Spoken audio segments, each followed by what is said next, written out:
Thomas Paine, Sam Adams, Benjamin Franklin. These men spoke up for what they thought was right. From their courage came such documents as the Declaration of Independence and the Constitution of the United States. From their willingness to speak what was sometimes unpopular but right, we enjoy such liberties as freedom of speech, the right to keep and bear arms, and freedom of religion. There are those who still wish to oppress our freedoms, and there are still patriots willing to stand up and defend life, liberty, and the pursuit of happiness. Men like Zeb Bell, who honor our founding fathers and what they stood for. It's now time for Zeb at the ranch, speaking up and defending your freedoms. Brought to you by Magic Valley Les Schwab Tire Centers and all of the other great advertisers on the program. And now, Zeb Bell. This is a little long, but it's worth it because it is truly a lesson in life. An old prospector shuffled into town leading an old, tired mule as my phone goes off this morning, and the old man headed straight for the only saloon to clear his parched throat. He walked up and tied his old mule to the hitch rail, and as he stood there, brushing the dust from his face and his clothes, a young gunslinger stepped out of the saloon with a gun and a bottle of whiskey. The young gunslinger looked at the old man and laughed, saying, "Hey, old man, have you ever danced?" The old man looked up at the gunslinger and said, "No, I never did dance. I never really wanted to." A crowd had gathered as the gunslinger grinned and said, "Well, you old fool, you're gonna dance now," and started shooting at the old man's feet. The old prospector did not want to get a toe blown off, so he started hopping around like a flea on a hot skillet. Everybody was laughing at him. When the last bullet had been fired, the young gunslinger holstered his gun and turned back into the saloon. The old man turned to his pack mule, pulled out a double-barreled shotgun, and cocked both hammers. The loud clicks clearly carried through the desert air. The crowd stopped laughing immediately. The young gunslinger heard the sounds, and he turned very slowly around. The silence was deafening. The crowd watched as the young gunman stared at the old-timer and the large gaping holes of those twin barrels. The barrels of the shotgun never wavered in the old man's hands. He quietly said, "Son, have you ever kissed the south end of a mule?" The gunslinger swallowed hard and said, "No, sir, but I've always wanted to." And there are lessons here. Never be arrogant. Don't waste ammunition. Alcohol makes you think you're smarter than you are. Make sure you know who has the power, and don't mess with old men. They didn't get old by being stupid. Here comes Kate Smith, and God bless America. Good morning, followed by a patriot with our Pledge of Allegiance.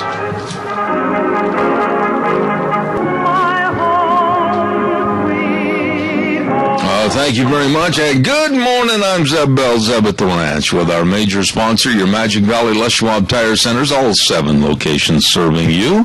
And also, let's not forget some of our great advertisers like Western Waste Services, always at your disposal. Get on the route service today, locally owned and operated, 734-6969. Good morning, Gina. I'm running a little bit late, but that was a good story. That was a good story. I like that. How are you? I'm doing well, eating my breakfast sandwich and getting ready to move on with the day. Breakfast sandwich. How would it be?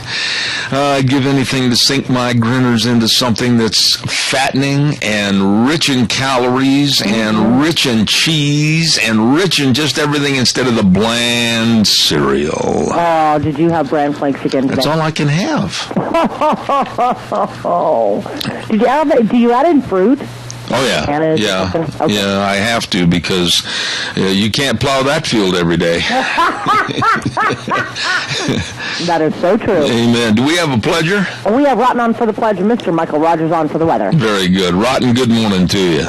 Good morning to you, too, young man. Yes, sir.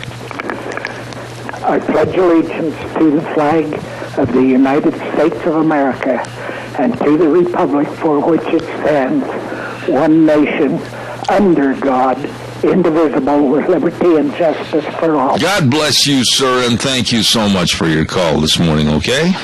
Okay. Have a good one. Thank you. Time for the weather, and the weather is brought to everybody by Cheney Flooring and Home Design at 1228 Oakley Avenue in Burley. Look for the blue door. Don't forget they're open Monday through Friday, 9 to 6, Saturdays 10 to 4, and they're going to be having another girls' night out this coming Friday the 6th. You better get registered. Call them on the landline, 678-6945. Get registered. There are going to be a lot of craft items and all kinds of snacks. It's going to be a great night out. For all your home decor items, you be sure and check with Cheney Flooring and Home Design, 1228 Oakley Avenue in Burley. And right now, here's Michael Rogers' weather. Morning, everyone. Temperature, when it comes to weather, is the only result that people truly understand. So my job is real easy because to present the weather, basically, you just want to know it's going to be hot or if it's going to be cold. Well, that storm is going to be pulling out of here, but it's going to get some scattered snow showers for today. Nothing to really write home to mother about. When it's over and done, about less than a half inch on the ground, then the fun part begins, because from tomorrow all the way up until Sunday, temperatures get even warmer. What do we mean by temperatures? Well, you start off in the upper 40s today. By the time you get to Sunday, you should be in the low 60s. How about that? Once again, first day of spring, March 20th. You lose an hour of sleep on March 8th. Enjoy the weather. It's the only way you got. All right, Michael, thank you very much. Brought to everybody by our dear friends. And believe me, they know all about what you need to make your house a home at Cheney Flooring and Home Design, 1228 Oakley Avenue in Burley. Look for the blue door. And don't forget the second girls' night out coming up this Friday, the 6th of March. Call and let them know you're going to be there, 678-6945. Cheney Flooring and Home Design. Caller, I'll be right with you. Stand by, I promise. I'll get you on in just a second. Want to remind everybody about Burley Livestock. The great big sale is going to be this Thursday at the Burley Livestock Yard, 1100 Occidental Avenue in Burley. Number to call if you need information about consigning your cattle or information about the sale, 678-9411. 678-9411. Merv May, Cade Rogge, Lance Udy, all of them, they're working for you. The sale that does work for you, 10 a.m. every Thursday, Burley Livestock Sale Yard. Caller, good morning. You're on the air. Good morning. Yes, sir. I like your story, and that's the truth. Don't mess with us old guys. I wouldn't think about tampering with your mind. Well, I thought I'd just call you and tell you I'm on the way with Rupert to get me some of them delicious cinnamon rolls, and I'll let you know what they feel like. Well, now, just a minute, though, Al. I feel like we've been friends for 15 years, and you mean to... Soap me. Okay. Talk to you later. No, you got to eat your cardboard. I know it. And you know something? It's driving me to the verge of insanity. I can't take it anymore. Blackfoot's only about 85 miles up the road. We'll take care of you. And that's too far. Thanks, Al. God bless. All right. Calls welcome, 436-2244-1866-927-4587. I am, ever since I had a health problem about 4 weeks ago, on a really strict, more strict than ever, self-imposed diet. And yeah, it's true, the cardboard's killing me.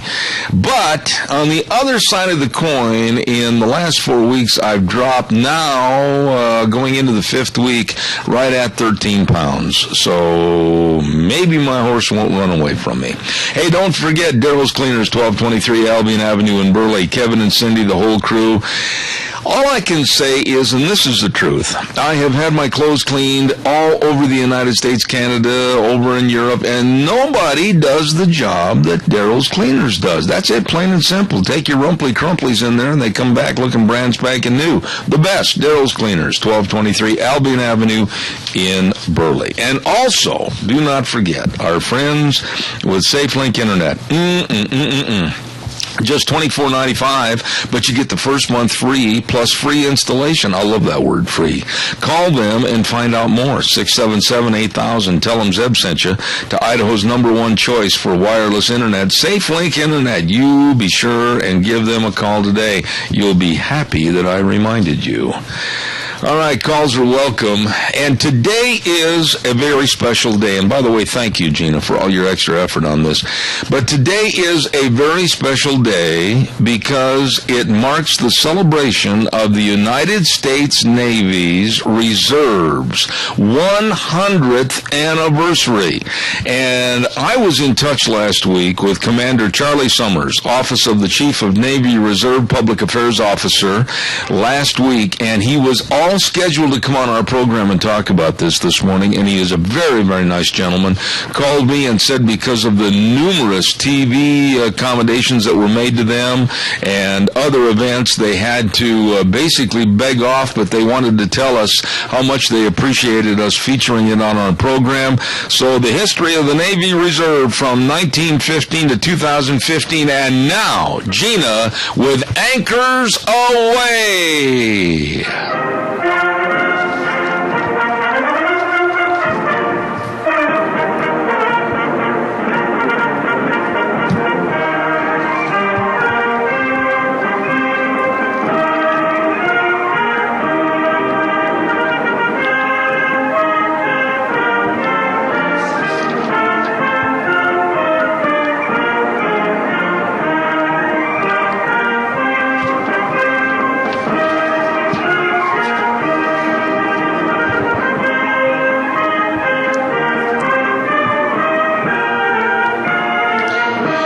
Congratulations to all our Navy reservists, the Navy Reserve. Ready then, ready now, ready always. And thank you, United States Navy. A tribute to those fine, fine folks and all the men and women in our United States Navy that are listening. We salute you. Thank you very much. I'm sure George Masses stood up and saluted the radio as he was listening. And Fred Preston and many others. Yes, many, many more. And if I started mentioning names, I might eliminate one, and I don't want to do that. But you know something, Gina? I just have so much pride in knowing those folks, whether they're in the Marines, the Air Force, the Army, the Navy, the Coast Guard. They've done so much for our country. God bless all of them. Amen. All right. And by the way, to you, my dear, a special thanks, because you always go overboard in trying. I don't mean that off the ship. I mean, no pun intended there. But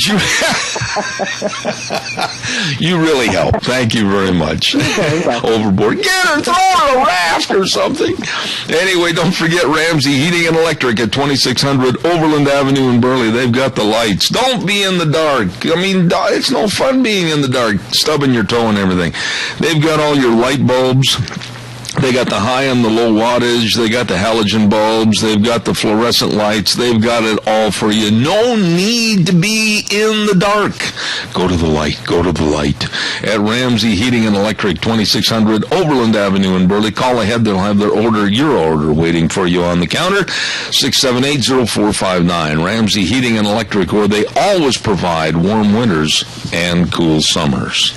Hey, by the way, I've been asked to highlight this morning because some people are, there's a lot of chicken raisers out there in the audience. And I want to remind you that Chick Days, here a chick, there a chick, everywhere a chick. Wrong kind of chick.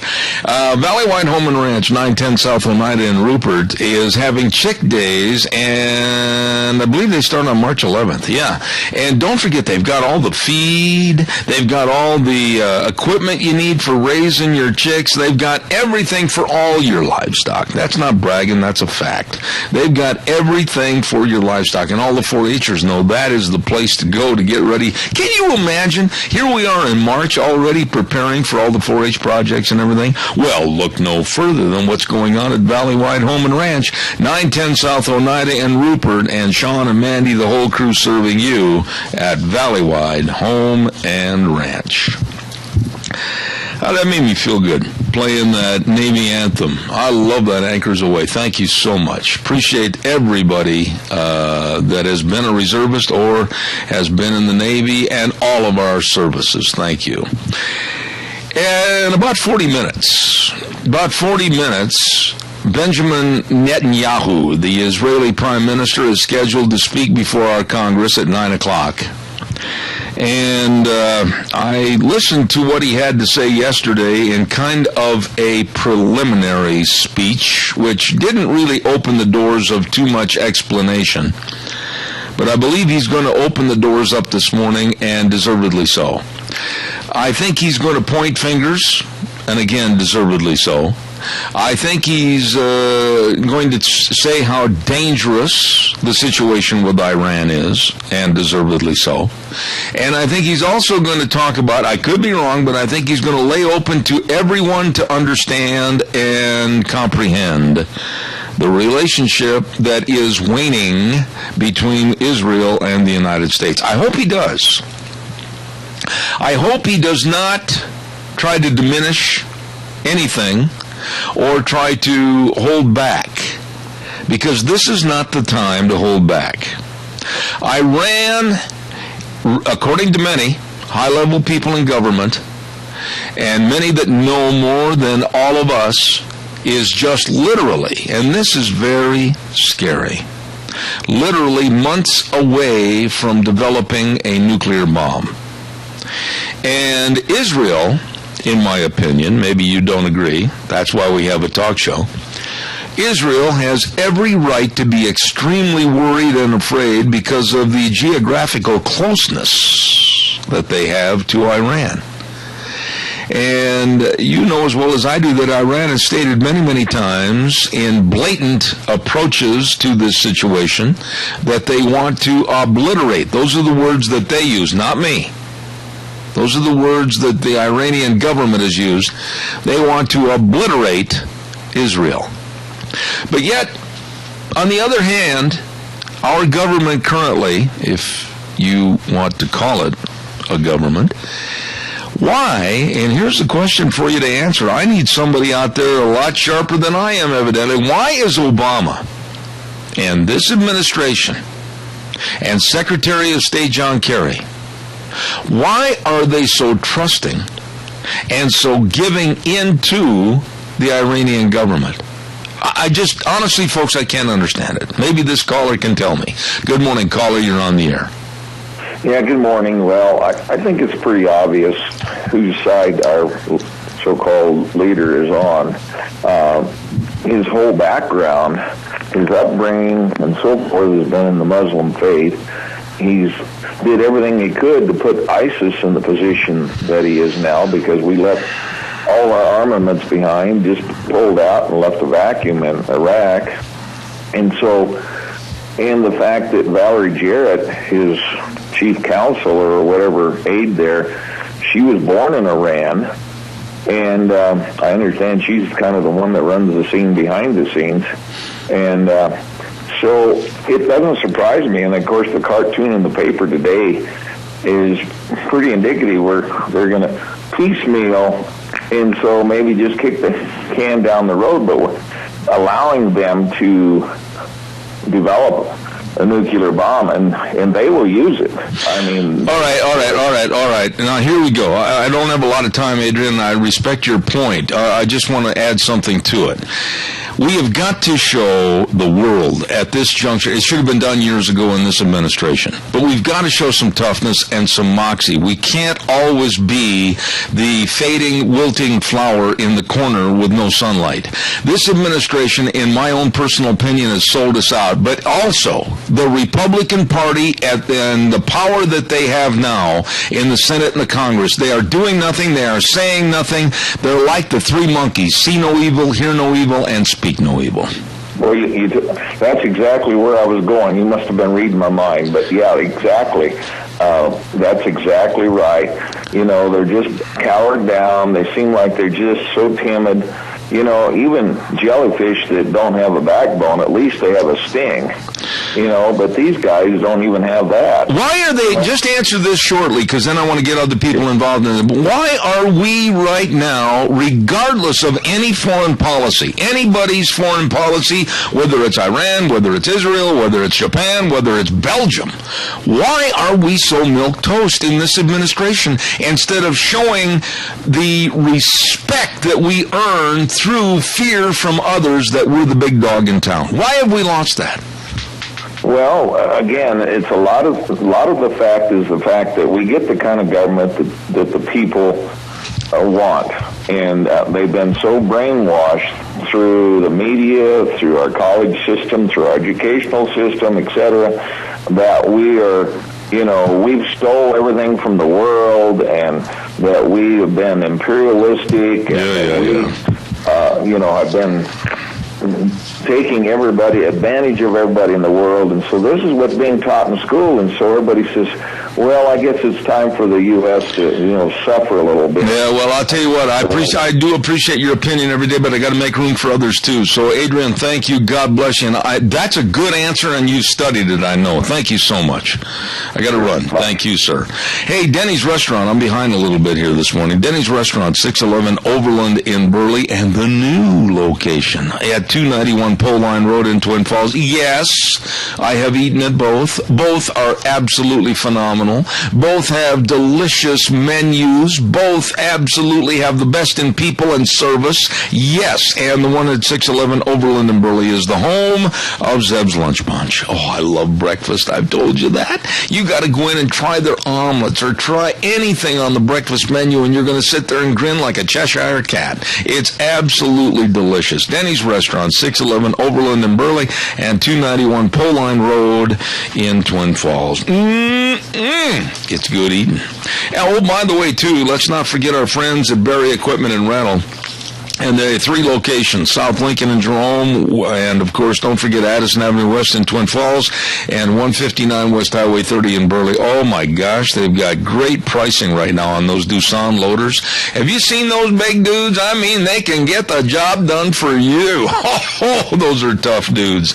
And fantastic warranty and rebates and rental rates, and all 3 locations with all the equipment, whether it's Coyote tractors or Walker mowers or Bobcats. I'm telling you, these are people that you can work with and should work with at Berry Equipment and Rental in Jerome, in Twin Falls, and Highway 30 in Burley. Stop in and see Berry Equipment and Rental today. Caller, good morning. You're on the air. Hey, is that me? I hope so. Okay. I just have a little information this morning. I was listening yesterday about the gentleman and the sign or whatever. It's at Burley High School. And I talked with a teacher at Burley High School, and that is being put up by Coca-Cola. Aha. So I was right even in my guessing, right? Yes. Because I said, let's not be critical, and I hate to toot my horn. No, I don't. I don't mind tooting my horn. I said on the air yesterday, let's not be critical until we find out about the funding. It might be through a private source, are the words I used, and you are verifying that this morning, are you not? Yes, I am. I appreciate it. Thank you for your call. I want to just say this. It's so easy, and I don't have a dog in the fight. I don't have a horse in the race as far as I don't live in Cassia County, but I'm just going to say this. When things get worn out, when things fall apart, when things need reparation, and you need to put something out there to make the safety and the best learning environment for the kids, what else are you going to do? Exactly. Yep. Okay. I appreciate your call, ma'am, and thank you very much for taking the time. Okie doke. God bless you. Thank you. Nice lady right there. Real quick, and then I'll take some more calls. Yours truly just lost his whole bunch of commercials. There they are. Take the notebook off them, Zeb. You'll be fine. You'll be fine. Don't get nervous. Mount Harrison Audiology with a lovely lady, Christine Pickup, doctor of audiology, and she's right behind the Minidoka Hospital across from the emergency room. Mount Harrison Audiology and Hearing Aids. Did you hear that? Well, if you didn't, you better arrange for a hearing screening. Now, I'm going to be going over. I got to call her and try to make it over next week and have a hearing screening so I can tell you more about how it works and everything, okay? 312-0957. That number again, 312-0957. Don't forget, hearing loss is not a part of aging. Hey, what did he say, Martha? Well, no, it's not a part of aging. It's not an age problem. So have your hearing checked at Mount Harrison Audiology and Hearing Aids, 312-0957. Gee, I sounded just like Dave Zanino there. Right now, it's time for the Capital Press Ag Minute. Today's Ag Minute brought to you by the Capital Press, the West Ag Weekly. Representatives of a wheat marketing organization say they are trying to determine how much money 5 countries may have cost U.S. farmers by exceeding World Trade Organization limits on domestic subsidies. Several U.S. commodity organizations recently presented a study to the WTO alleging the governments of India, China, Turkey, Brazil, and Thailand had dramatically increased trade-distorting subsidies for domestic wheat, corn, and rice production, exceeding their WTO agreements. Under the Uruguay Round Agreement in the mid-1990s, WTO member countries agreed to limit subsidies paid to their farmers. The study showed India, China, Turkey, and Thailand exceeded their limits, U.S. wheat claims. For the Capital Press Ag Minute, this is Brandon Tenner. For more agriculture news and information, turn to the West's Ag Weekly, the Capital Press, and capitalpress.com. Oh, brought to you by Mount Harrison Audiology. And just make sure you make plans to call that number 3120957 for a hearing screening. And if you're having a hearing problem, I know she can help. Mount Harrison Audiology and Hearing Aids, Christine Pickup, 3120957. Holy smokes, I got phones going up. Ken, you know better than to call me when I'm on the air. I can't talk to you on that cell phone. Call the house phone and talk to Deanne if you would, please. Scout's CarQuest Auto and Truck Parts. You better believe it. Rupert, Hayburn, and Burley, they've got everything for you over there. All your truck parts, and remember, all your replacement products, accessories, and supplies for virtually all vehicles. Every detail matters. They really care. And right now, like I said, they're going through that fleet filter survey for the rest of the year, and you need to get all your vehicles lined up and get them numerated, and then all the information into Scows, so if you have a breakdown or something, they can look it up and they'll be right there to get everything squared up with you. You better believe it. Scows CarQuest is teamed up with Baldwin Filters, the best heavy-duty filters out there. You stop into Scows CarQuest Auto and Truck Parts in Rupert, Hayburn, and Burley, because every detail matters at Scows. Calls are welcome, 436-2244, 1-866-927-4587. What in the world? Honestly, I know there's a couple of Democrats. There's a couple of Democrats that listen and take notes, hate notes against me every day. And I get emails, and then I'll get some anonymous phone calls from some of the Democrats in the area. They're so brave. But anyway, how could you support? This is a question that I want, whether you're Republican, Democrat, or Independent. How could you possibly support Hillary Clinton as a presidential nominee? Miss Frumpy, USA. You know, now we're starting to learn more about illegal and illicit activities. I'm not making these words up. You can look them up in almost every story that's coming out this morning from news media outlets on the East Coast. She has lied about certain things. She's been a fraud about certain things. And above all, she's a person of low integrity. Now, you don't like that, do you, Democrats? Well, the fact is Hillary Clinton is a person of low integrity. And it's coming back to roost this morning that as she was the Secretary of State, she did something very illegal. She ran all of her emails, government emails, as Secretary of State through a personal private account. Now, you don't have to be Matt Dillon and Dick Tracy to understand that ain't right. And it's illegal. You can't do it. And there are many, many fears that by running federal documents through private emails, there wasn't very much security, if any. And we don't know what the bad guys and bad people have ascertained off those emails. And, excuse me for coughing, if it was hacked, we don't know basically anything. Why did she do that through a personal account? So that's my question to you this morning. How can we possibly look at this woman as a potential president of the United States? A woman with all this garbage in the backyard. And she might become the most powerful person in the world? No, I don't think so. I don't know how anybody could look at Hillary Clinton with any kind of sanity, any kind of common sense, and want that woman as president of the United States of America.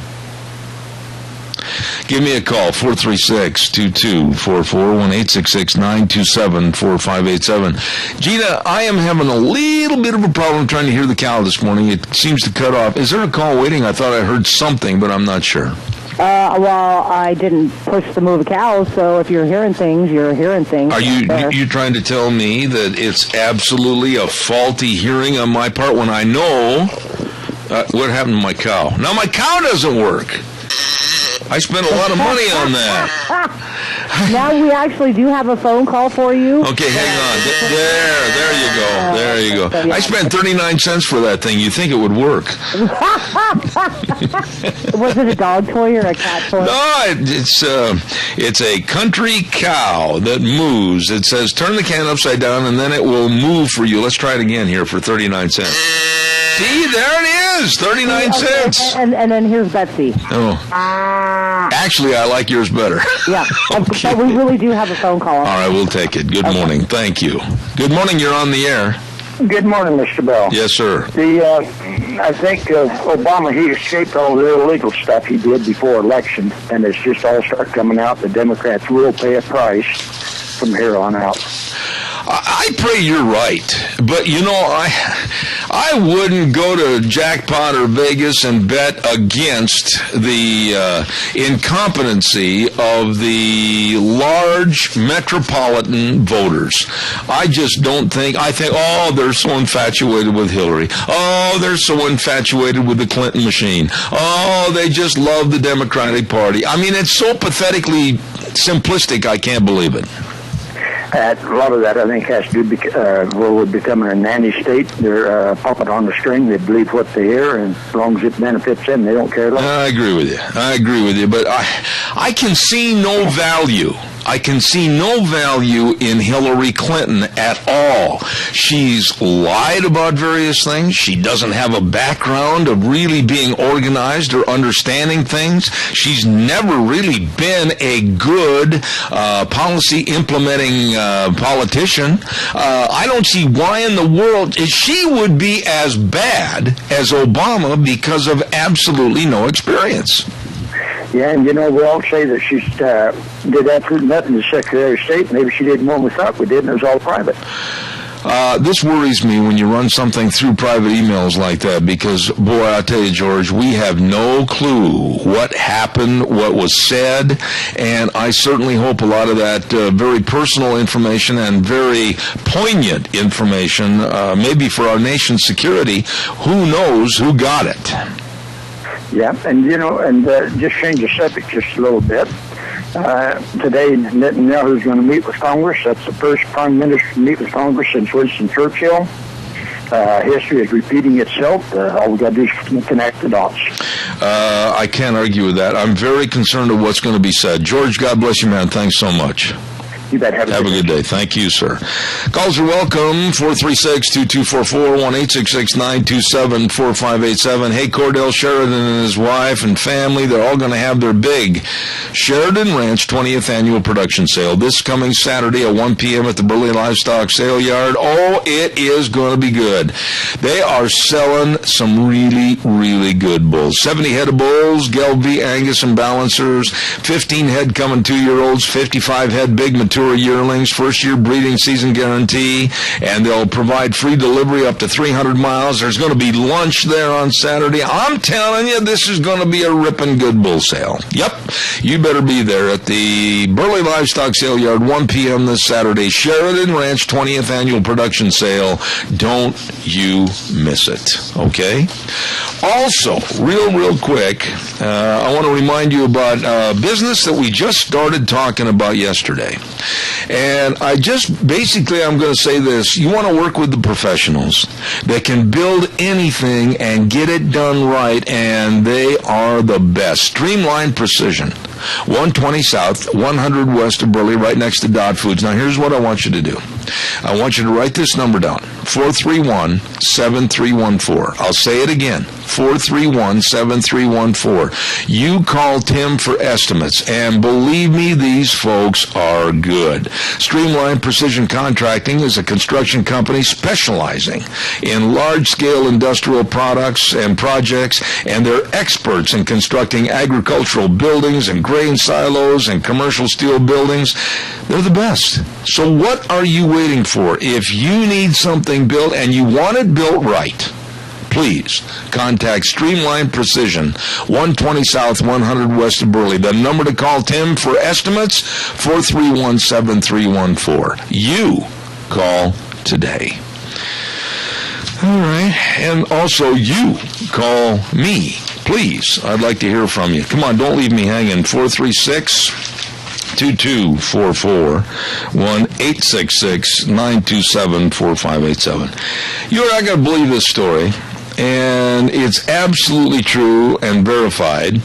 And my dear friend, Professor Randy Gibbons from the University of Texas in Austin, sent this up to me.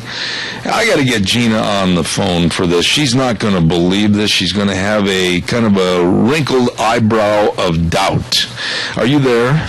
No. Oh, okay. Well, then may I speak to Gina? Sure. Okay. Go get her. Okay. Is she there yet? Yep. Thank you. Okay. That was a waste of time, wasn't it? Did you hear that Muslims in Europe are declaring a jihad on dogs? What? Yes, I'm being very honest with you. Don't they eat dogs anyway? No, they don't want anything to do with dogs. Islamic legal tradition holds that dogs are unclean animals, and they're trying to ban them in various cities through Sharia law. Now, listen to some of these stories. In Spain, there are two Islamic groups that have asked officials to regulate the presence of dogs in public spaces so they do not offend Muslims. In Britain, listen to this, they have said to blind passengers that are being ordered off buses or refuse taxi rides because Muslim drivers or passengers object to their unclean guide dogs. What? Yeah, I'm not kidding. I've got 9 different cases here this morning. In Nottingham, England, a Muslim taxi driver refused to carry a blind man because he was accompanied by his guide dog. And in London, a bus driver prevented a woman from boarding a bus with her dog because there was a Muslim lady on the bus who might be offended. Who cares if they're offended? I am absolutely... You don't care if we're offended? No. I have got more and more of these, and you're not going to believe it. Even now, some of the security forces have stopped using sniffer dogs for bombs because it might offend Muslims. What about offending Christians? What about offending Jews? What about offending Buddhists? This is unreal. I cannot believe it. And now listen to this one. Listen to this. In prisons in Britain, prisoners that are Muslims are being given fresh clothes and bedding after sniffer dogs have searched their cells.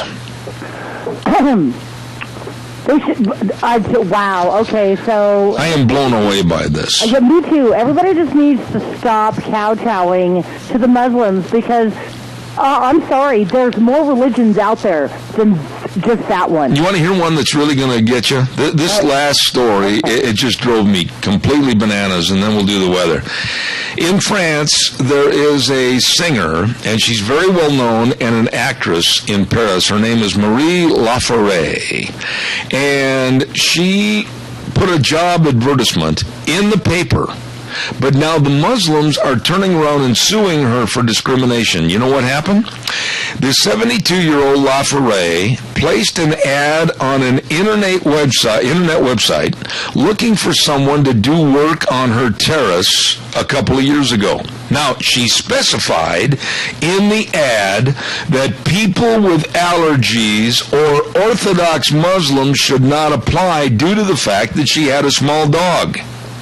Well, the Muslims are turning around and they're suing her for discrimination, even though they don't like dogs and they're unclean. They feel like in the ad they were discriminated against. So, but what if she invites them into the house and then they're like, oh my gosh, I'm not going to sue her anyway, or better yet, they might kill her and her dog? This is crazy, Gina. This is crazy. And so riddle me this, and maybe you have or have not heard the news. Are the governments bowing down to this? Yes. You're kidding me? No, they are. What? In Europe, it's becoming very, very serious, and they've had to change a lot of what they do with their security factors because they don't want to discriminate against Muslims, and they're trying to force their Sharia law and their morals on the British society, also in Paris and France. How do you like this one? In Tunbridge Wells, the United Kingdom, a blind man was turned away from an Indian restaurant because the owner said it was against his Muslim beliefs to allow dogs in his establishment. The man was told never to come back, and he would not be allowed to eat there. Wow, I'm appalled. I'm really appalled. But see, first and foremost, that people are actually bowing down to this. Why are we kowtowing? You said it very well a few minutes ago. Why are we kowtowing? Why do we bend the rules? Why do we cater to these people? We have our culture, we have our rules, we have our regulations and our laws, and look what's happening to Europe. And Gina, you know as a journalist and been in the news business for a long time, what happens over in Europe eventually, sooner or later, is going to filter right over here. Yeah, and this is my thought on the whole thing. You know what? There's more religions out there than just being a Muslim. There's more religions out there, than just that one. So you cannot bow down to just one, because then when you do, you have to bow down to all of them. But they're trying now in these various cities that I mentioned to get elected to various city councils and boards of power, and they're introducing legislation so that when they have the votes, they can stop all dogs from being in the city, all guide dogs from being owned by blind people. This whole thing is turning into a complete disaster. And I'm surprised that other governments, say like in London and things like that, that they're not recognizing this and they're not putting a stop to this. Yeah, but you know the answer to this before I even make this statement. They're kowtowing because of one little four-letter word: fear. Yep. I got it. Yeah, right. I've got to do the weather, but I just want to bring that up this morning, and it's something that I'm going to stay on top of. Thank you very much. Weather is brought to you by Red's Trading Post, 203 5th Avenue South in Twin Falls. Ryan Horsley and the great family that has been in that location of Old Town Twin Falls since 1936. The best of guns, the best of ammo, the best of accessories. They've got all the Browning, Beretta, Weatherby, Ruger, Benelli, Smith & Wesson, and Winchester. You stop in and see them today. And later on this morning at 10:30, Ryan's going to be on our program. Right now it's time for Michael Rogers' weather. Hello, everyone. Michael Rogers is at the ranch. Weather for today, going into the remainder of the week, going into the weekend. We're going to slowly see some warming temperatures by Saturday. You should be seeing daytime highs in the 60s. So that being said, you got scattered snow showers in our forecast today. When it's over said and done, less than a half an inch possible. Once it's on the ground, after that, it'll clear out tonight. And you'll see some sunny days and clear nights all the way through Sunday. Daytime highs for today will be in the 40s. Overnight lows will be in the 20s. Enjoy the day. Enjoy the weather. It's the only weather you got. Oh, Michael, thank you very much. Brought to everybody by Red's Trading Post. They've got all your ammo right there at Red's Trading Post. And may I say on a personal note, if you've been waiting to buy a gun and some extra ammo, better get it done now. I'll say no more. 203 5th Avenue South in Twin Falls, Red's Trading Post. You stop in and see them today. Also, and then we'll take some more calls. What do you think about blind people? I mean, my goodness, they're going through enough hazards in life right now, and God bless them that have the seeing eye dogs, and they're being discriminated against by the Muslims and told to get out of my cab, get off my bus, you're not allowed? You got to be kidding me. And towns are allowing this to happen because they don't want to offend the Muslims? Oh, please. Oh, please. Don't forget Scott Gano Landscaping and Sprinkler Service, 336 South, 450 West of Paul. Numbers to call, 438-2485, or on the cell, 431-8733. Time to get your trees properly pruned. For some reason, I keep wanting to pop my peas when I say that. Properly pruned. Well, you give them a call. Fruit trees, ornamental trees, shade trees, large, dangerous trees, no problem. No problemo. They'll take care of them. And don't forget, they've been in the tree and landscape business for over 35 years. They're the best. Gano Landscaping and Sprinkler Service, 336 South, 450 West of Paul. Call them, 431-8733. Come on, folks, don't leave me hanging. Give me a call. What are your thoughts on this? I mean, I read through this story, and anything that comes from Professor Givens is straight up the truth. And I just cannot believe that. Listen to this. Gino will get a kick out of this one.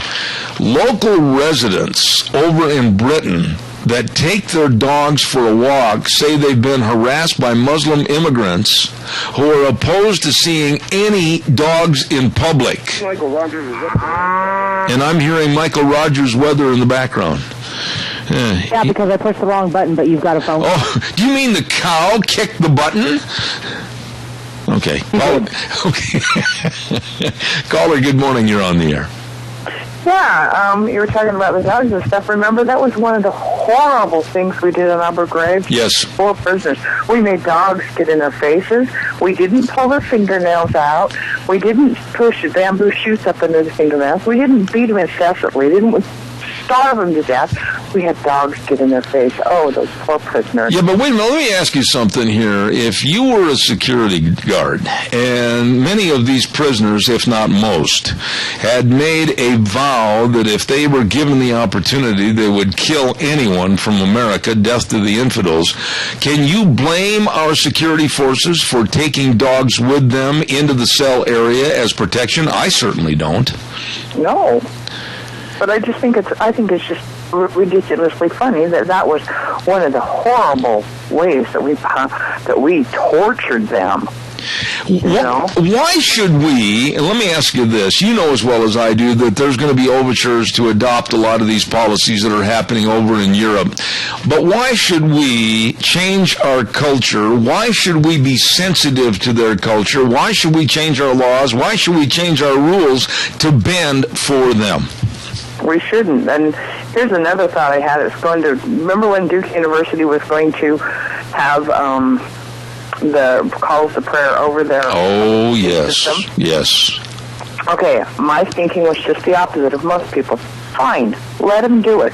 But when those prayers call come, bring out your yarmulkes and your Torahs and your crucifixes and your T-shirt that says the Ten Commandments, and if you happen to be agnostic, put your headphones on and listen to Bob Dylan. I don't care, or if you're an atheist, but allow every single religion on that campus the same privilege at the same time. Why, my dear, you couldn't do that. According to college leadership and government regulations and rules and worrying about how we're going to be in a chaotic state, why, naturally they wouldn't do that because they have to protect us from Christians and others, but let the other groups like the Muslims go. For one, it's good for them all. You got it right. Yeah. You are 100% right. But, you know, the trend right now in the world is to kowtow and give in. Mm-hmm. So let's give in to the Jews and the Hindus and whatnot and allow them the same right that is allowed for the 600 students that were on that campus. I agree with you, and I think maybe from the tone of your voice, I always want to keep you on my side. Thank you very much. God bless. Have a good day. Thanks. Nice lady right there. I'm just sickened by this. I know some aspects of it almost seem funny and humorous, but they're not. And I'm really, really worried about a trend of, that offends us. Oh, well, that's against our Sharia law.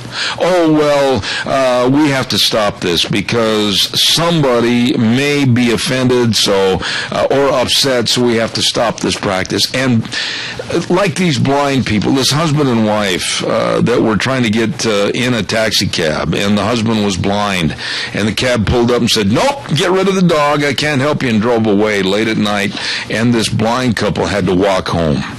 How disgusting.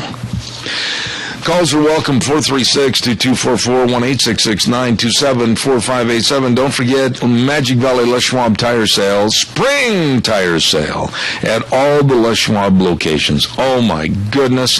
I'm just so anxious for spring. I am bubbling. It's a great time of the year for me. And I look outside and it's cloudy, but I know bright days are coming. You better believe it. So stop in and enjoy all the money savings on tires at your Magic Valley Les Schwab Tire Centers. Convenient credit for tires and services. They're always trying to help you, and they've got the best tire value promise in the industry. So stop in. Check out the Wildcat AT2 for your pickups and SUVs. On sale right now. Traction in all seasons. Smooth ride. The Wildcat AT2 and all the tires for your vehicles at your Magic Valley Les Schwab Tire Centers with Lane and Rupert, Dave on Blue Lakes and Twin, Mike and Buell, Mike and Jerome, the Twist family and Paul, John on Poline in Twin Falls, and Randy on Overland and Burley. The best, your Magic Valley Les Schwab Tire Centers.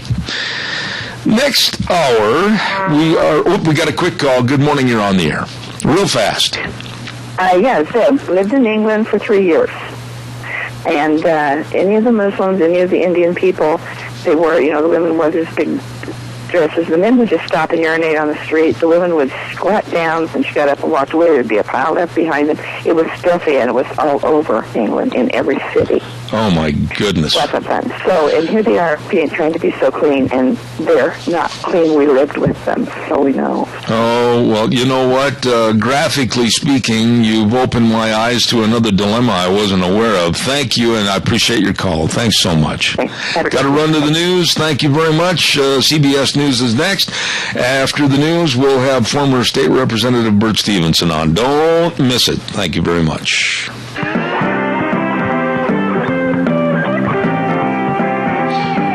Oh, my. Welcome back. Hour number 2, Zeb at the Ranch, brought to you by our major sponsor, your Magic Valley Les Schwab Tire Centers, all 7 locations serving you, and also some of our great advertisers like locally owned and operated Western Waste Services. From the canyons of the Snake River and all across southern Idaho, we're always the Georgia soul. Western Waste Services, we care about our community, our resources, and this great land.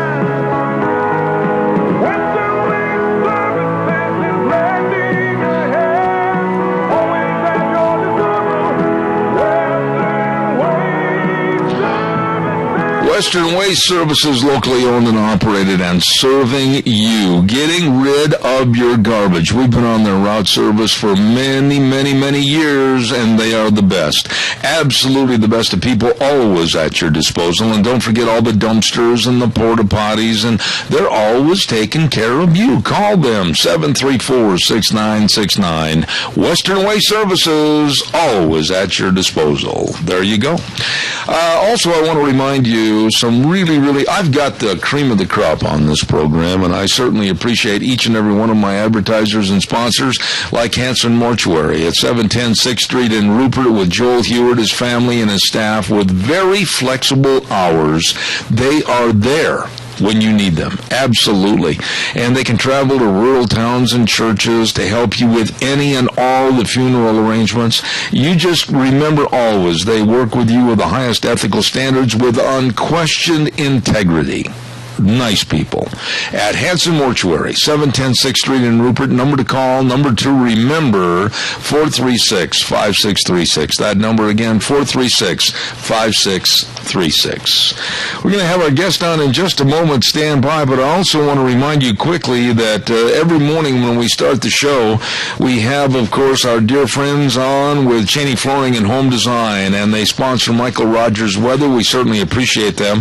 Don't forget they're open Monday through through Friday, 9 to 6, Saturdays, 10 to 4. And coming up this Friday, the second Girls' Night Out, an excellent evening of craft making and great ideas for your home decor at Cheney Flooring and Home Design, 1228 Oakley Avenue in Burley, 678-6945. Get registered for this fun event and look for the blue door at Cheney Flooring and Home Design. Right now, a dear friend. I have the utmost respect for this man and his wife, and we say good morning to former representative for the state of Idaho, Bert Stevenson, and also to his lovely wife, Elaine. Good morning, Bert. How are you? Very good, Zeb. How are you doing? Really good, and I am so honored to have you take the time out of your busy schedule to come on our program this morning. I guess the bottom line is, as I look up in the hills this morning, I'm seeing some angel dandruff on the ground in the form of snow, but is it going to help? Is it too little, too late? What's the situation on the water right now? Zeb, any we get is helpful. If we got it 2 or 3 feet, it would be fine. But and it's better this time of year than get it in May or June like we have occasionally got it.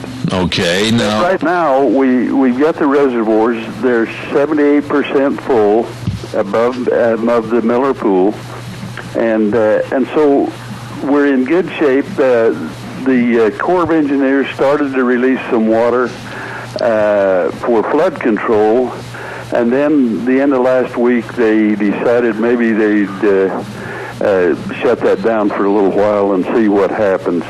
The thing that we don't know is how fast the water will come off the mountains. In the Snake River Basin above Palisades, we've got about 100% of water equivalent, snow water equivalent.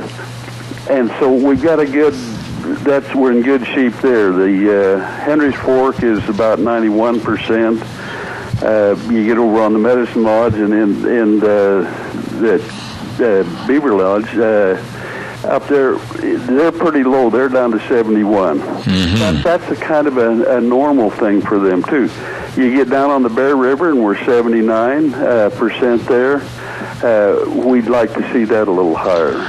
Bert, let me ask you. Get over in western Idaho, in the Owyhee Basin, and up in the Weiser Basin, we're down in the Owyhee, we're at 32% of normal, and in the Weiser Basin, we're at 44% of normal. Okay. The Fayette Basin is at 68.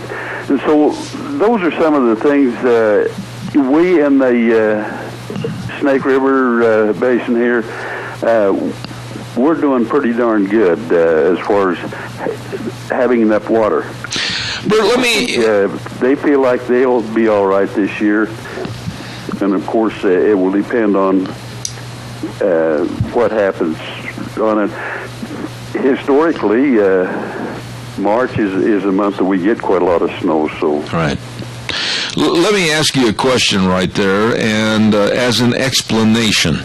There have been many people call after I've had segments about water on my program, and you've been on the show, and others have been on the show, saying, well, we're at 79% of normal, or we're at 52% of normal. How is normal defined? What is the norm for normal? How did people figure out a normal to base the percentages of snowpack on?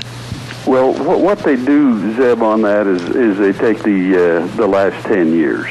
Okay. And that has been one of our drier 10-year periods. However, I was reading an article the other day, Zeb, you wouldn't believe this, that now we're trying to determine what the weather patterns were 1,200 years ago. But on the Bear Basin down there, they figured like that we're headed into a drier one, and the drier one there, it showed at one time that the Bear River was nearly totally dry. Now, Bert, when you say the last 10 years, and there's been so many changes to our water as far as what we can keep and what we have to flush down the river to the Columbia for a fish flush, what are the percentages of water that we lose purely because of bureaucracy? Zeb, I can't give you that. I wouldn't. Way more than we should. Yeah. But let me get that for you another time, Zeb, because I don't want to. When you talk about percentages of what I've seen those numbers before, but I would be amiss in what's going down there. Now we have the 400 and plus thousand feet that we acre feet that we have to send down for salmon flush. Mm-hmm. They've moved that time when they send that, but here again, that's on a willing seller, willing buyer. But the Bureau owns enough of the water in the reservoir that at least for 1 year, they can just pull their power head off and some of those to meet that. But once you've taken it, then until they totally refill, and we've lost that. Bert, let me ask you, as a farmer, as an irrigator, and as a former representative that knows all the ins and outs as what the law is and what these different environmental groups want to do and try to take, you must shake your head a lot of times as to the water that we are literally wasting on a fish flush going into the Columbia and eventually out into the ocean. Doesn't that bother you? Well, it does. I was reading an article just the other day that between the sea lions and the other mammals that's coming up the Columbia River and how they're multiplying, will we ever get ahead getting salmon out to the ocean and back? What about the recharge? Now, you touched on it briefly a few moments ago, but I know that right here by me, they are trying to recharge the aquifer with the Murtaugh Lake. Explain a little bit about the recharge, what it does, and what they hope it will achieve. Zeb, the goal of the Snake River Aqua Management Plan, they called it the CAMP plan. We hope to eventually be able to recharge about 200,000 acre feet a year on average. Now, some we won't be.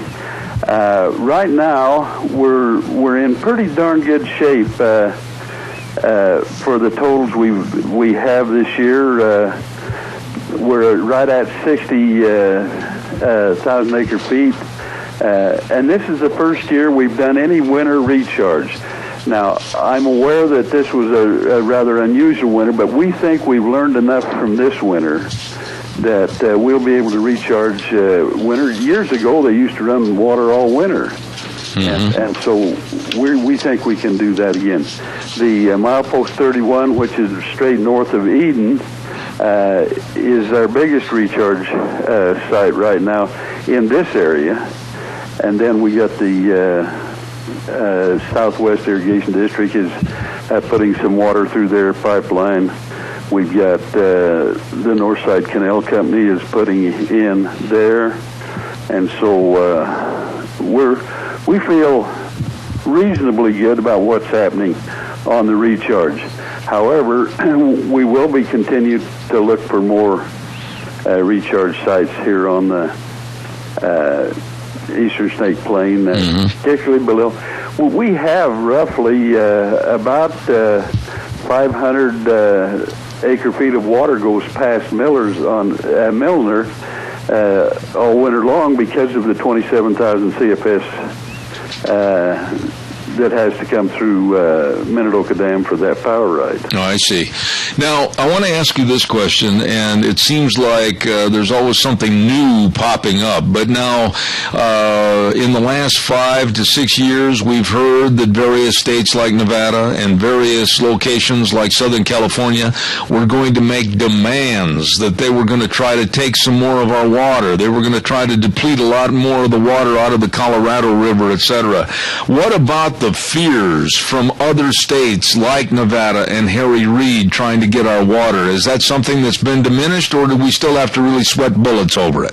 Well, Zeb, I think it's one we need to watch really careful. One that I'm watching really quite careful is the one down between Nevada and Utah, and quite a lot of the articles you see, they refer to it as the Snake, and that's the river down there rather than our Snake River up here. Mm-hmm. And Nevada's wants to claim that groundwater there to take down to Las Vegas, and Utah is resisting that because of the effects it'll have on the western part of Utah. And so I'm kind of watching that really close to see if the federal people get involved on that, or if they let the two states. Right now, I think we've got enough laws in place that they can't take water from here without permission. Now, once it gets down below Hell's Canyon and to the end of the Snake River here, then we don't have as much control because nature takes it on into the Columbia and on out.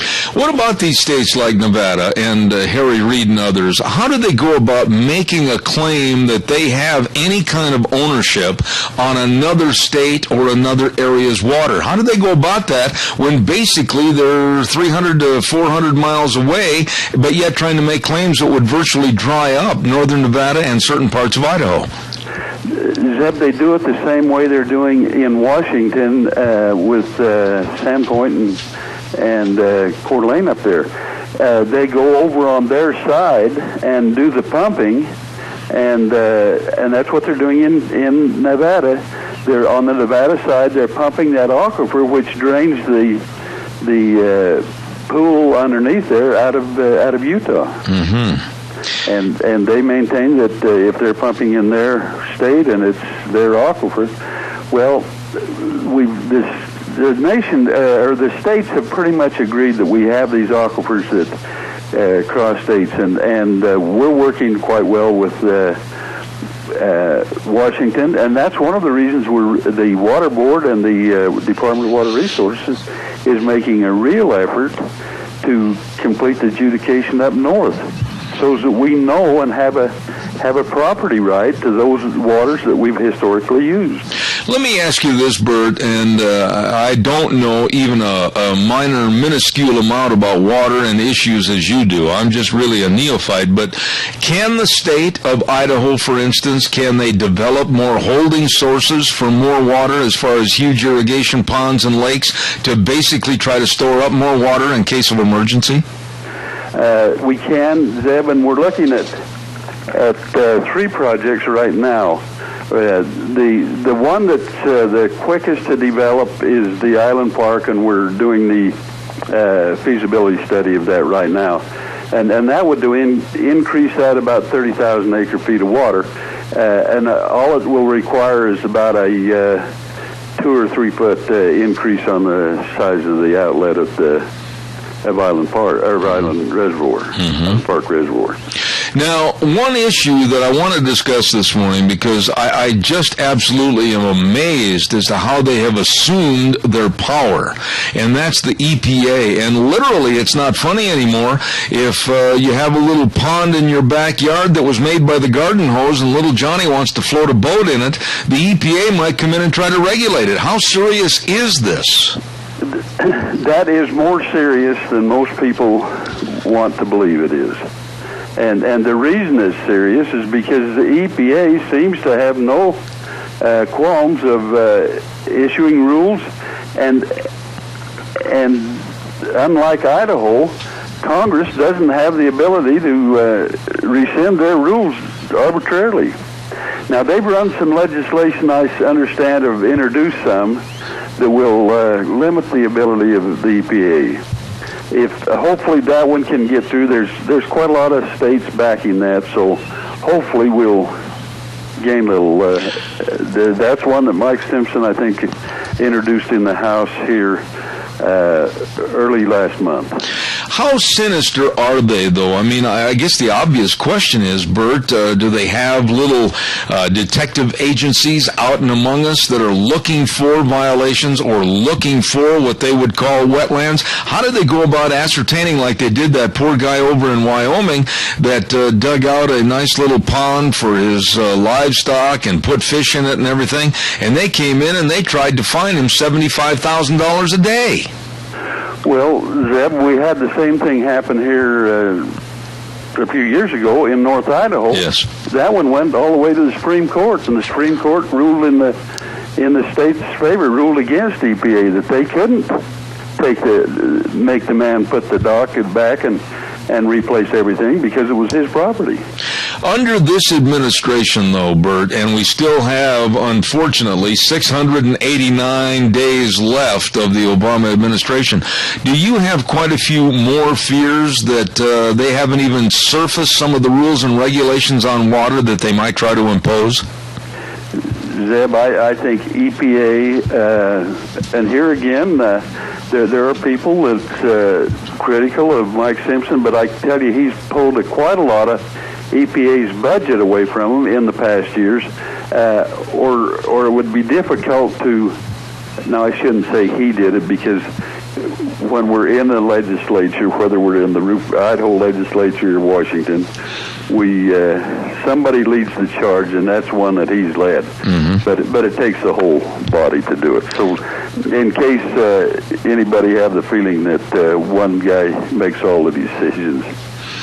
What about our state? What about our governor? What about our legislature? Are we, as a state, or for that matter, any of the western states, be it Wyoming or Utah or Montana, whatever, are we all being tough enough against the federal government and kind of sticking our chin out and saying, no, enough is enough? I think we are united in our resistance. Whether it's enough or not, I can't tell you that, Zeb. Because when you get one of these agencies that's as big, who would have ever dreamed in 74 when they said the EPA, they were creating an environmental protection agency, who would have ever believed that it would end up with the authority they have now? Right. None of us would. And yet, so for me to say that nothing's going to they're not going to do it. I worry that they will do it, and particularly the way they'll do it right now is that the president will issue an executive order, and then then we have to go through the legal process to fight it. Yeah. And that's millions of dollars. So all in all, to kind of give a recap, you are optimistic for this year's irrigation season, but little trepidations if we don't get a hard winter next year, right? Yeah, if we drain our reservoirs, last year, that's the thing that makes us look so optimistic this year, is because we came into the October season with our reservoirs about 48% full. And when you have that kind of water, and then the moisture that we received in December, and in those, we've just done really well. Okay. Representative Bert Stevenson, not only a former representative, but a true friend. God bless you, my friend, and take care, and thank you for coming on the air this morning. That was really informative. Well, Zeb, anytime that there's just so many things happening, I'd be happy to anytime that there's these issues we can sure talk about. There's other issues, too, that we need the public needs to be aware that this changing of our rotation on our crops and things, there's a tremendous demand on our water now more than ever. New businesses wanting to come in. Zeb, you want me to shut up? So you can... No, I just think that we need to do another program, and I'll tell you what I'll do. I will give you a call after the show, and we'll try to arrange another segment next week, because I want to talk to you about the adjudications and, of course, the first in line, first in time, and all this, and I think it's worthy of another program, so I'll give you a call for next week. Well, I'd be happy to, Zeb, because there's some of these issues that people need to really be aware that some of these can't be solved unless we got the whole community working together on it. Absolutely. Once again, Bert, God bless, and thanks for coming on the program this morning, and I'll be in touch. Okay, have a good day. Thank you, sir. Former representative for the state of Idaho, Bert Stevenson, and nowhere, no how will you ever find a nicer individual. He and his wife are just wonderful people and very informative. I appreciate it. I got to make a note here so I don't forget to call him, and we'll have him on again next week with more of the water issues that are happening here in the state of Idaho. Right now, I want to remind you that, oh boy, they're going to have a ripping good bull sale. Sheridan Ranch 20th annual production sale coming up this Saturday at 1 p.m. They'll bring down the gavel at 1, and old Cordell and his family are bringing in some dandy bulls. Range-raised bulls. They've been out in the rocks. They know how to pack themselves. I'll guarantee you they're going to sell 15 head of 2-year-olds, 55 head of big mature yearlings, and they've got a first-year breeding season guarantee and free delivery up to 300 miles. Don't worry about eating. They're going to have a complimentary lunch. It's going to be a good one right there at the Burley Livestock Sale Yard this coming Saturday at 1 p.m. Sheridan Ranch 20th annual production sale. Cordell and his family will be there. It's going to be a dandy, and don't you miss it, okay? We're going to have our next guest on the program in just a few moments, but first and foremost, I want to remind everybody about Let's Ride. You know, we are getting the four-wheelers all ready to go. We already took them over to Let's Ride and had them serviced. Yep, all serviced and ready, and we're starting to put the stuff back on the bikes so we can get up in the hills and enjoy ourselves. You better believe it. Now is a perfect time to call over there and talk to Scott and the crew in the service department and make sure that your four-wheelers and all your equipment's ready to go. You better believe that, and they've got all the accessories. And don't forget, right now, too, they've got rebates on dirt bikes. Great time to buy. So stop over to Let's Ride, Highway 24, between Rupert and Hayburn, and that definitely is where the fun is sold. Number to call, 436-4771. Don't forget, Let's Ride. And while you're headed over in that area, you know who I'm going to talk about next, and that happens to be our dear friends at Cameron and Siemens Insurance, Highway 24 in Rupert. You know, when it comes to life insurance and health insurance and retirement planning and employee benefits, you want to make sure that you've got all your bases covered. You want to make sure that you've got everything done and that you are protected. Keywords: Dean and Todd, dedicated and responsive to your needs. So give them a call. Make an appointment, 436-4424. That number again, 436-4424. Cameron and Siemens Insurance, Highway 24 in Rupert. Really good, folks. We got the weather coming up in a few minutes, and right now we're going to get on the phone line and we're going to talk to a gentleman that I don't think has been on my program before. Of course, I'm getting old. My memory's getting a little shorter. And that's, of course, a gentleman that is the news analyst for the Media Research Center, an outfit that I work quite a bit with every day, Jeffrey Meyer. Jeffrey, how are you?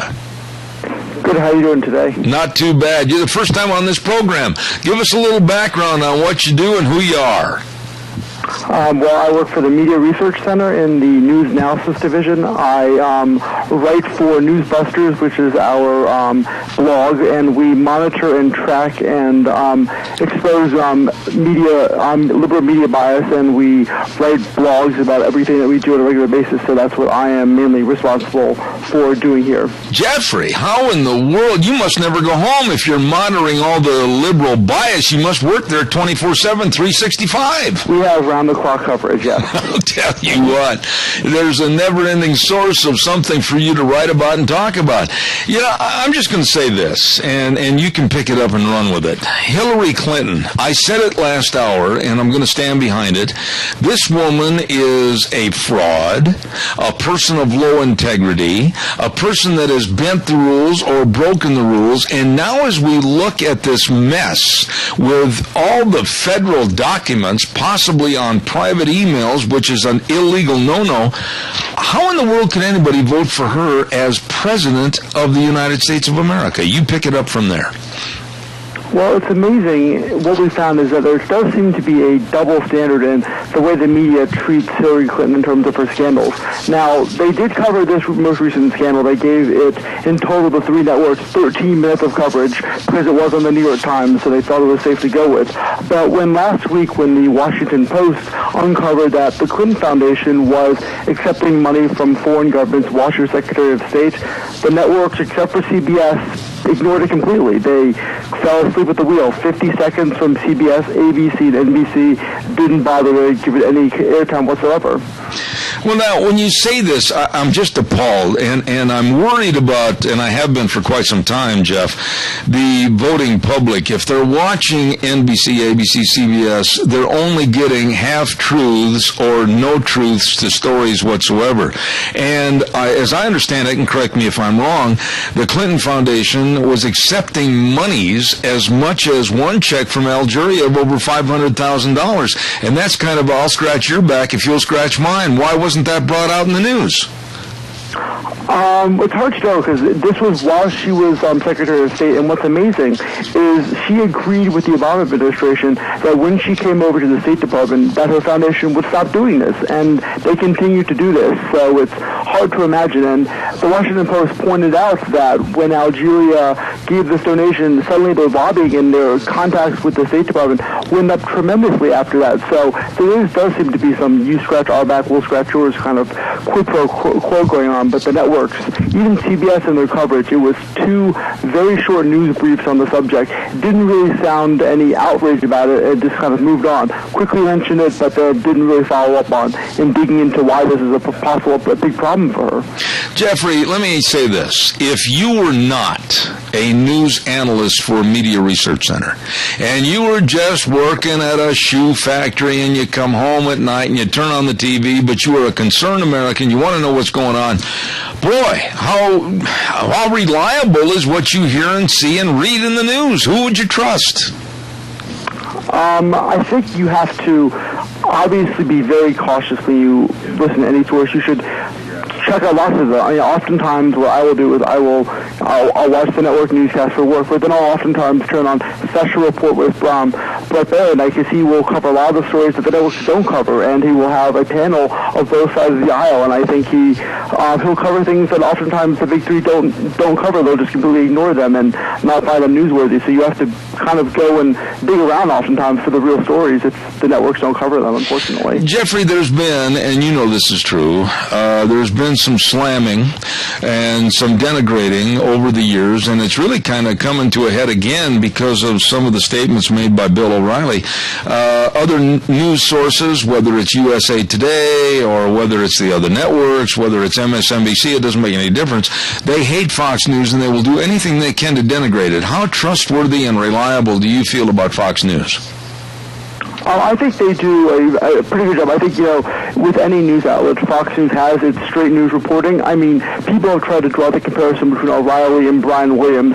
And Brian Williams, as we know, is a news anchor, and Bill O'Reilly is an opinion man. So I think there is a huge difference in what the evening newsmen, for example, like Brett Baer, who is a straight news reporter, somebody like him or somebody like Shepard Smith, and people like, Sean Hannity and Bill O'Reilly, who are opinion guys. So I think there is a big difference. And so when somebody like a Brian Williams, who has huge problems with his credibility now, makes statements like this, it's much different than when a pundit or a commentator says stuff that some people say is questionable. There's not the same standard there at all.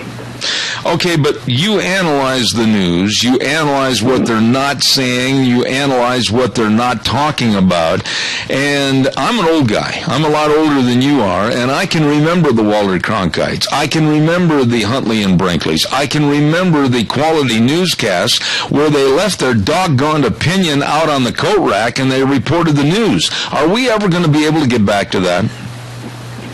I would hope so, but it doesn't look like, especially with the major networks, that's going to change anytime soon. It does seem like they do have an agenda. I think NBC is much worse than especially CBS. I think CBS does a little better than ABC and NBC, but they still are pretty bad. They oftentimes, today, CBS did coverage of the Netanyahu story, and it was purely focusing on the controversy surrounding his speech, and they kind of ignored the Obama administration side and how they were going to Israel to kind of lobby against his speech. That wasn't even mentioned in CBS's broadcast this morning. So even when they attempt to be, they claim they like to be fair, and in the reporting, they still aren't. It's just unfortunate that they don't really attempt to present both sides in their stories anymore.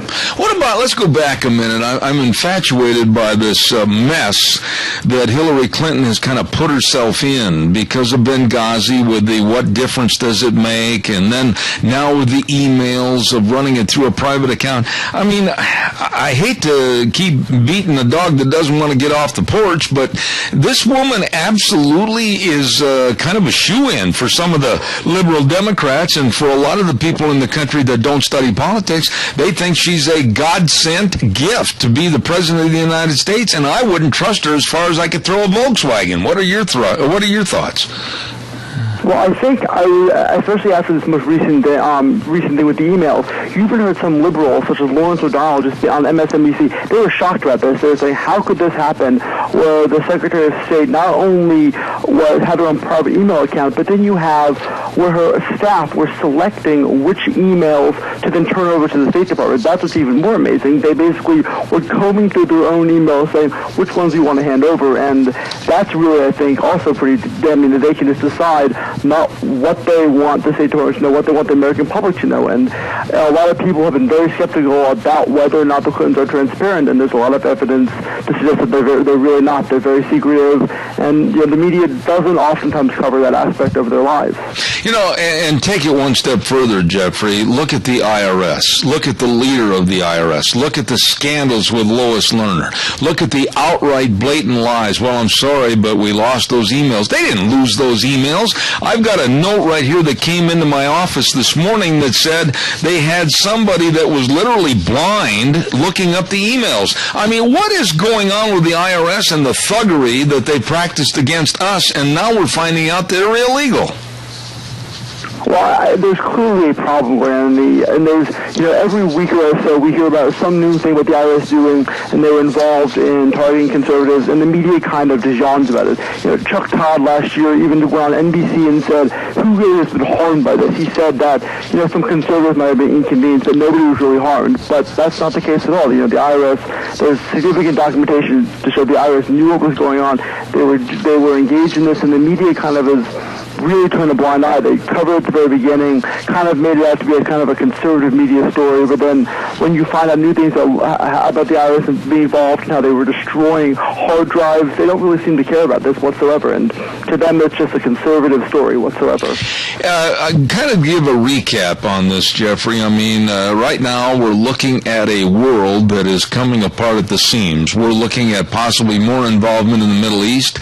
We're looking at the involvement of Iran trying to develop a nuclear bomb to obliterate Israel. We're looking at an administration that has a foreign national and international security policy that's like a grade school primer. Where would you suggest, and how do we get news that we can trust? Well, that's, again, it's depending on the issue. I think the issue with Israel, and you're listening to how they've been covering the Netanyahu speech. The big three, ABC, CBS, and NBC, have been very much one-sided in promoting this so-called, they like to call it a huge controversial speech that Netanyahu is engaging in, and they play up how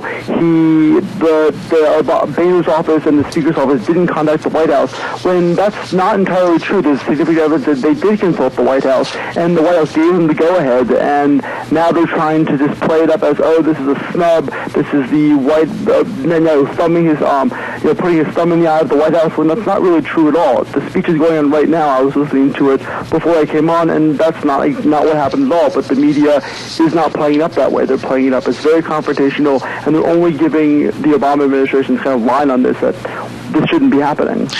News analyst for the Media Research Center, and I've got a lot of respect for these folks. Jeffrey Meyer, thank you very much for being on our program this morning, and I know you want to get back and hear more of that speech. It's going to be a very important speech. So, Jeffrey, thank you for being on the program, and please come back in the future. Thanks a lot. All right, sir. Thank you. Very interesting. ABC, NBC, continuing to ignore Hillary Clinton and the illicit and illegal money that was contributed to her foundation, and just basically, oh, well, that's okay. My goodness. How in the world can the Democrats, any Democrat, I don't care if they live in Paul, Idaho, or if they live in Oakley, or if they live in Twin Falls, how can you support a sleazy, absolutely under-the-table doctrine that the Democrats in Washington are trying to promote? I mean, please, Hillary Clinton, so many things about Benghazi, so many things about money, so many things about her foundation, so many things about emails of federal documents. How in the world can you support that woman for President of the United States? It's beyond me. We got to get a weather forecast in here, and then I want your calls. I want you to sit back right now and dial my number and talk to me, and we'll talk about anything for the remainder of this segment. So give me a call at 436-2244, 1-866-927-4587. Riverview Urgent Care in Burley. I tell you what, they are such nice people, and they are so competent and qualified to serve you in an emergency, minor emergency, major care. They will see you today. They're located at 382 North Overland in Burley, and their number is 678-6996. Absolutely, your health is their number one priority, and they understand that being sick really isn't convenient, so they want to make the best of your health care convenient for you. So contact them if you have a minor emergency, and they'll provide major care. Riverview Urgent Care and Medical Center. And right now, here is Michael Rogers' weather. Hello everyone, Michael Rogers is at the ranch. Weather for today, going into the remainder of the week, going into the weekend. We're going to slowly see some warming temperatures by Saturday. You should be seeing daytime highs in the 60s. So that being said, you got scattered snow showers in our forecast today. When it's over said and done, less than a half an inch possible. Once it's on the ground, after that, it'll clear out tonight. And you'll see some sunny days and clear nights all the way through Sunday. Daytime highs for today will be in the 40s. Overnight lows will be in the 20s. Enjoy the day. Enjoy the weather. It's the only weather you've got. All right, there he is, our weatherman, Michael Rogers, and brought to you this hour by Riverview Urgent Care and Medical Center, and their location 382 North Overland in Burley. Here's the number. Write it down, 678-6996. Minor emergencies, major care. They are there for you. You call them with any questions. 678-6996. All right, give me a call, 436-2244-186. There you go. I appreciate that. Good morning. You're on the air. Hello. Good morning. Yes, go ahead, sir. This is George Faulkner. Well, my goodness, the world's best professional fisherman. How are you? Well, great. What I had to call about, you know, the president is acting like a little boy and snubbing the Israeli and prime minister. Mm-hmm. And yet when they had the war with the Hamas, he gave the Hamas so many million humanitarian aid. Yeah. I never heard him give Israel any. I wonder now if he will invite the leader of the Hamas over to talk to the people, and or some other Muslim buddy of his. I can't speculate on what this man will do, but I'll tell you one thing, George. As a dear friend, I'm looking you in the eye on the radio, and I'm going to tell you, I don't trust anything with the Obama administration. I don't trust what they're doing to our number one ally and friend over in the Middle East, and that's Israel. And I certainly think that by snubbing the congressional speech that Netanyahu is giving right now, the Democrats have showed what they are. Phony and not very transparent, and quite frankly, not to be trusted. One other thing, in the Legion magazine, it says he wants to reduce our Navy to what it was in 1915, reduce our Army to what it was in 1940. Yeah. And said that cut our budget. Chinese increased theirs 178%, and the Russians 108%. and he wants to cut ours, and that's why we're rotating our boys back over to Iraq and Iran so often, because we have a small army and we can't send replacements.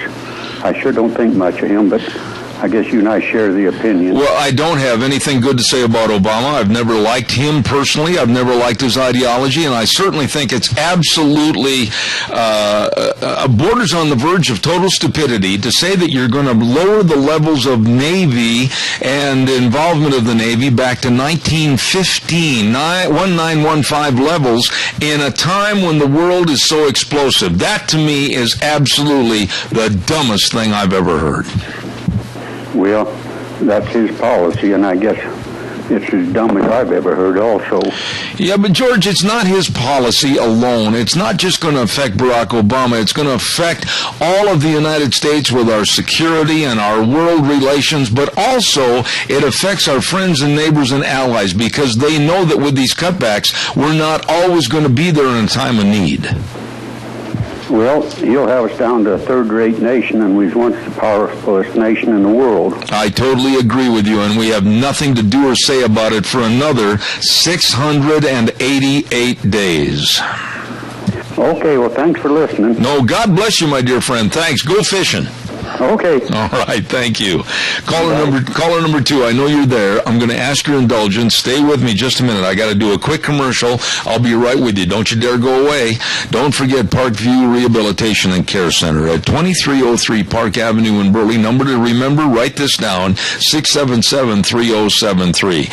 Absolutely a nursing home that provides medical service, nursing service for seniors with serious illnesses or disabilities 24 hours a day. Absolutely by the best of staff. Parkview Rehabilitation and Care Center. And by the way, recently awarded a 5-star rating from the government, the highest rating awarded to skilled nursing facilities. They really care. Call them today, 677-3073, Parkview Rehabilitation and Care Center. Caller, good morning. You're on the air. Good morning, Jeff. Yes, sir. Hey, I'm worried. I'm flat out scared as to what's going on in this country. I mean, you see all this stuff going on that the government's doing. What scares me is all the rumors of the backdoor deals and stuff like that are going on. That, it's like when they had this security meeting, and they wouldn't involve the FBI in that. What's going on that the number one police force isn't allowed in on it? Yeah. Let me just throw some out at you, and I've got calls stacked up, and I want to give everybody a fair shot. But here, Kiltman, I'm going to throw this at you. Obama has done nothing but make a slight to our good friends from Israel. He has done nothing to really improve relationships. I think, this is my thought, and I want you to respond, I think if they're going to negotiate with Iran on not having a nuclear weapon after Iran has said that they want to obliterate Israel and put them off the face of the map, I think that all the negotiations should have Netanyahu sitting there with Kerry, because their country's the one that they're aiming at. Well, and the other thing is I'm not sure if it's true or not, but Obama was overheard saying that if any Israeli jets go out there to attack Iran, that we're going to shoot them down.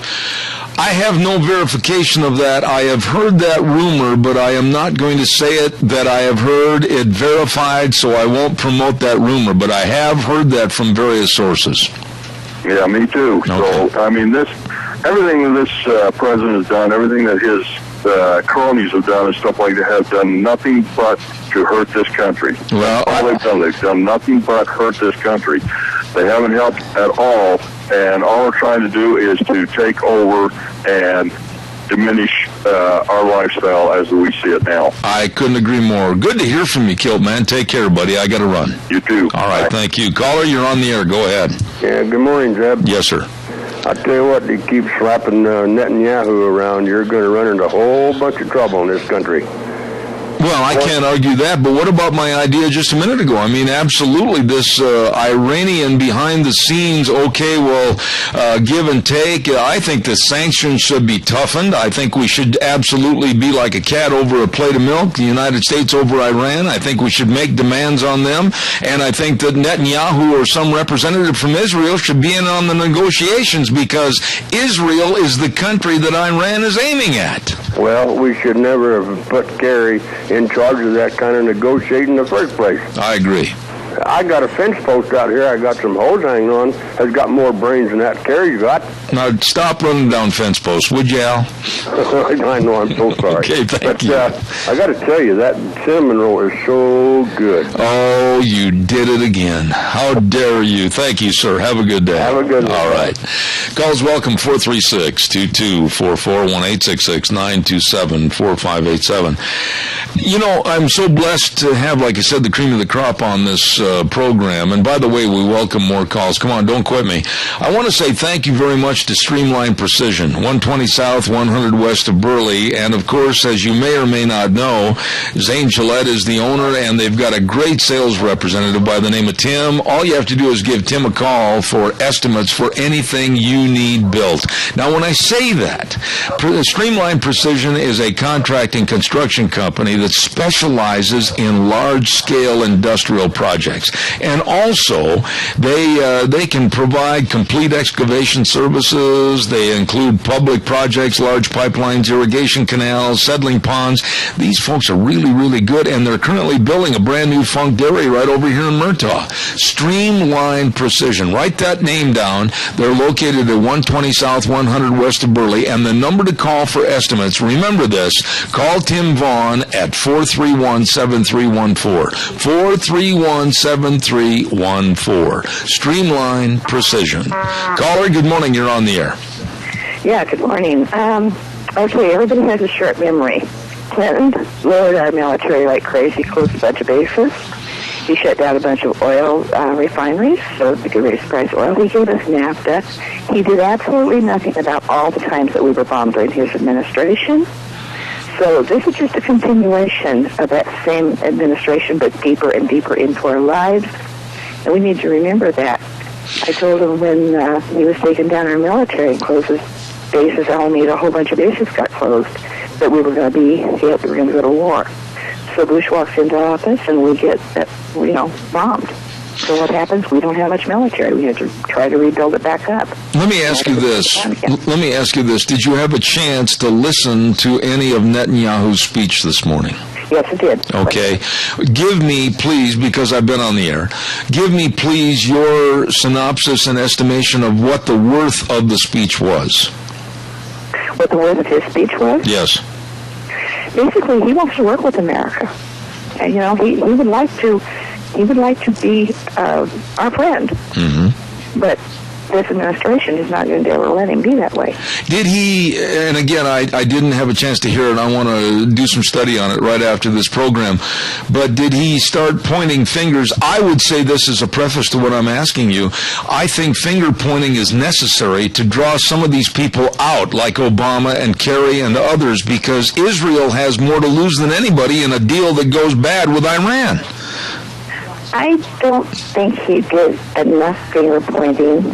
I think he was to the soft doing it. I think he was afraid to step on toes at this point. That was my opinion. Do you think, and by listening to that speech this morning and saying that maybe he should have been a little tougher, I will say this, and you can agree or disagree, but I think now is the time not to worry about friendships. Now is the time not to worry about stepping on someone's toes, so to speak. The world is in a very precarious position. We can go to a nuclear holocaust by looking virtually at any corner of the world. There are people that want to do bad things to other people. I think now is a time to be tough. Now is a time to be straightforward. And I don't think this administration has the guts, to put it bluntly, to do that kind of work. I agree with you. They don't have the guts, and this is the time to do it. But they're not going to do it because they want to take down America. Yeah. I can't argue that. I'm just sickened by what I see in here. Thank you very much for your call. They said they take over from within. They are. That's what Khrushchev had said years and years ago, if you'll recall. And what about Hitler? There you go. Thank you very, very much. Have a great day. You too. God bless. Nice lady right there. Very well informed. I want to quickly get this in because I've only got a little time here. The Chadwick Sports Grill. Oh, my, at 139 West Main in Burley. What is the special for today? You're going to love this. Pulled chicken tacos with corn lime salsa. Oh, that sounds so good with rice and super salad at the Chadwick Sports Grill. You're going to love the food. You're going to love the people. You're going to love all the menu items at the Chadwick Sports Grill, 139 West Main in Burley. Caller, I have exactly 35 seconds. Go fast. Good morning, Zeb. When the going gets tough, the tough gets going, but with Barack Obama, whenever the going gets tough, he surrenders.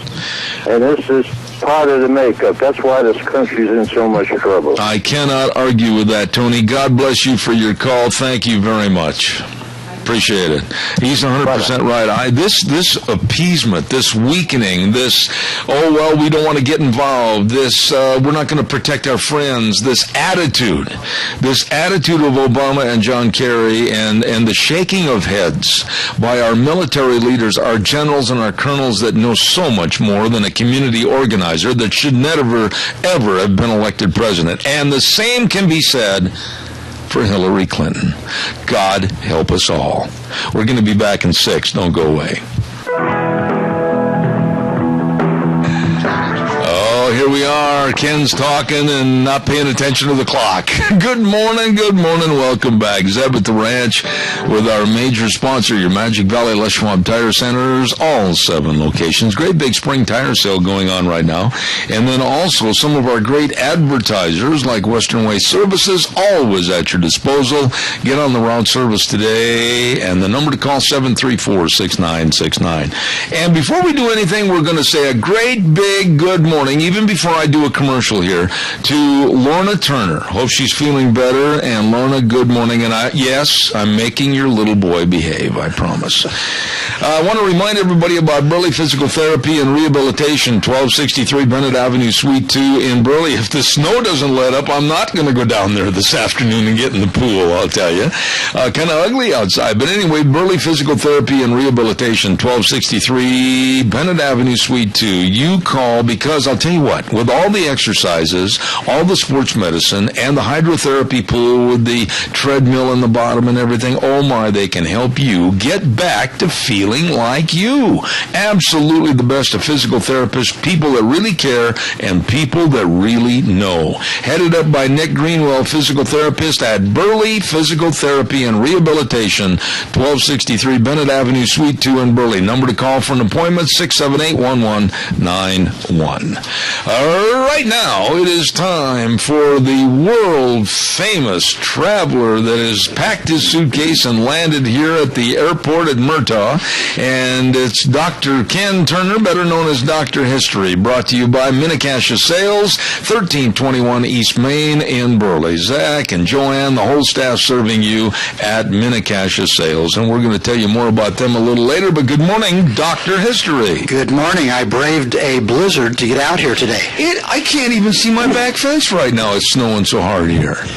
Are you going to have a coughing fit? Is that why you're waiting? That's why I'm reaching for the water. No, you always pack your water. Okay.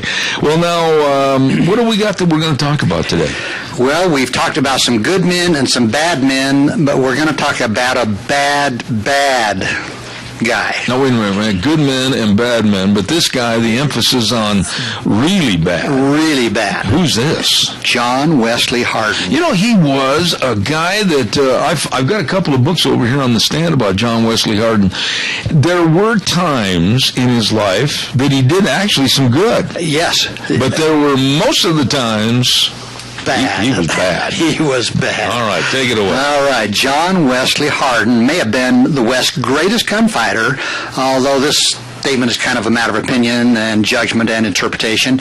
Certainly, he was the most dangerous man ever to walk the wide and dusty streets of El Paso, and of course that place has known people like Pat Garrett and Wyatt Earp. Oh, yeah. Now, his father, the Reverend J.G. Hardin, named John Wesley Hardin in honor of the founder of Methodism. That's right. But Wes was born in 1853 in Texas. He quit the school at the age of 15, which was typical at that time. And he got his start as a gunfighter by shooting Reconstruction soldiers and ex-slaves. Now, in those days, things like that were not really considered a crime. Oh, really? They just were, I guess, figured that was okay. So that's partly why he remained free for as long as he did. Mm-hmm. Now, according to Hardin's own statement, the killing started in November in 1868 when an ex-slave refused to move off of a public road so that Hardin could take all of the road. John Wesley pumped a few slugs into him, and that settled the issue. That was his first, killing. You know, the early days of this country, there were some, you talk about the bad that's in our society today. There was a lot of bad back then, too. There was.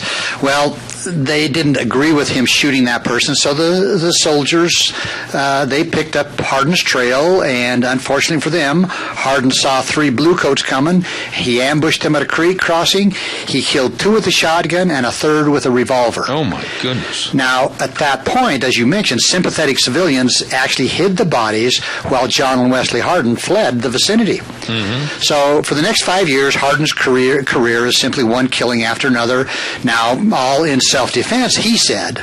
He killed a bully named Bradley and followed it by killing a circus worker who tried to, quote, push him around. He was the elephant man. He could have been. Well, now we get to Texas. The 18-year-old boy fell... Excuse me. Were these fair fights, or were these just walk up and get rid of somebody? You know, that's left to speculation. But I guarantee you that he probably had the upper hand. Really? I'm just going to guess that's why he lasted as long as he did. Yeah. So now at 18, he actually fell for the charms of a young lady who lured him into a barn where her boyfriend waited with a gun. Uh-oh. Now, the man poked a shotgun at Hardin and demanded his money.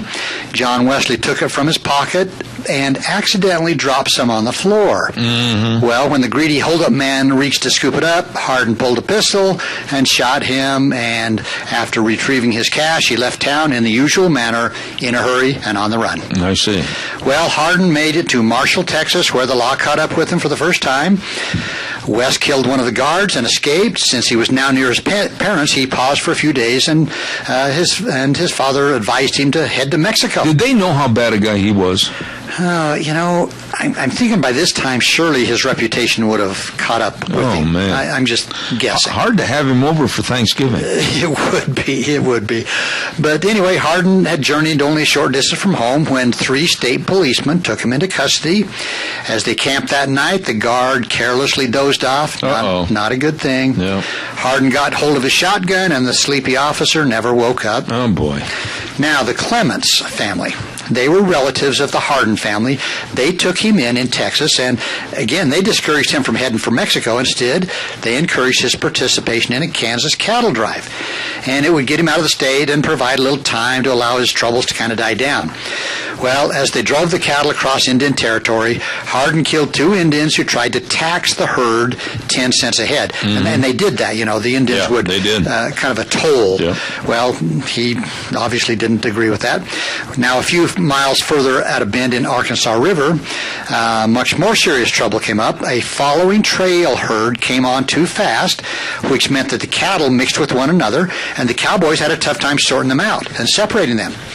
Well, Hardin and the oncoming trail boss argued, and each side agreed to meet on the prairie and shoot it out. Uh-oh.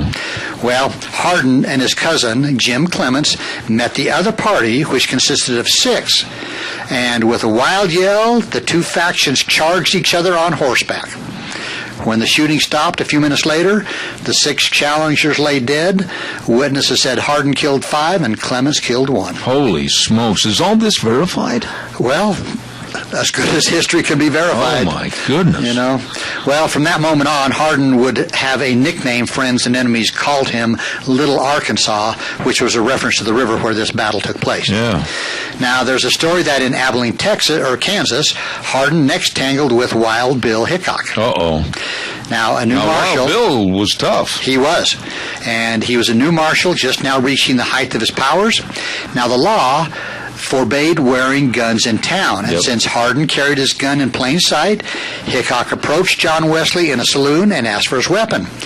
Well, Hardin extended the butt forward, then executed the so-called rotation spin. Oh, yes, I've seen that. They just twirl it backwards, and there it is. Where the revolver twirls on the finger and slips back into the hand, ready to fire. Yeah, look out. Well, most historians now tend to kind of think that may not be a true story. A wise old pro like Hickok would probably not have been tricked by that stuff like that. So that's probably not a true story. So what happened? Don't know. You don't know what happened to Wild Bill? I don't know. Well, basically, according to the story, according to history, he didn't linger around Abilene. I see. So I think he realized that Wild Bill was not one to mess with. Yeah. Well, then he killed a man in a card game. He shot a prowler. He caught rustling through his clothes one night, and again he figured he'd pushed his luck too far. So now he headed to Kansas, or out of Kansas, and back in Texas. Between shooting encounters, he married a gal by the name of Jane. He had time to court some female? He did. And over the years, they had 3 children, 2 daughters and a son. And Wes told himself he planned to settle down and become a horse trader. Okay, that's a good spot to end first part of John Wesley Hardin, okay?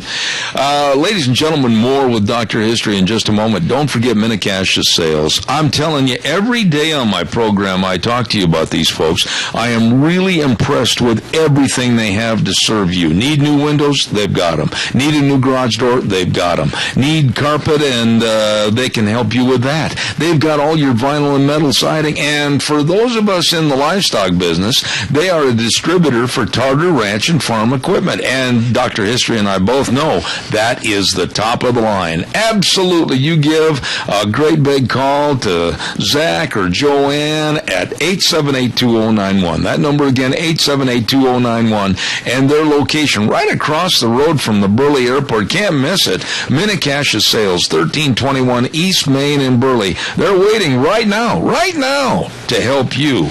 You stop in or give them a call today. And now, here's more about John Wesley Hardin with Dr. History. All right. Like I said, he'd married, had 3 kids. So back in Texas, between shooting encounters, like say he married Jane Bowen. Yeah. Okay. Well, his peacefulness did not last long. In the summer of 1872, he and a fellow gambler named Phil Sublett argued. Sublett reacted first. He emptied a shotgun into Hardin. Oh, really? Yeah. Now the Clements, that's part of his family, just managed to get John Wesley out of town before the police arrived. However, the law did not easily give up. The lawmen tracked the bleeding Hardin from one hideout to another and finally pinned him down in a shed. Well, as the siege wore on, Hardin agreed to surrender to the sheriff. His name was Regan of Cherokee County. Well, Regan and his deputies entered the building rather nervously, none being sure but what Hardin might change his mind and start shooting again. So they were relieved when Hardin tossed his gun aside, and one deputy accidentally discharged his own gun and wounded the already shot up Hardin. Oh, Barney Fife. I didn't know he was back in those days. The bullet struck Hardin in the knee. Oh. And he was already wounded. They already had the deal done. They did. Well, the posse took him to jail, and after Hardin had healed well enough to talk, a friend slipped him a saw, and he cut his way out. Hardin fled to Texas.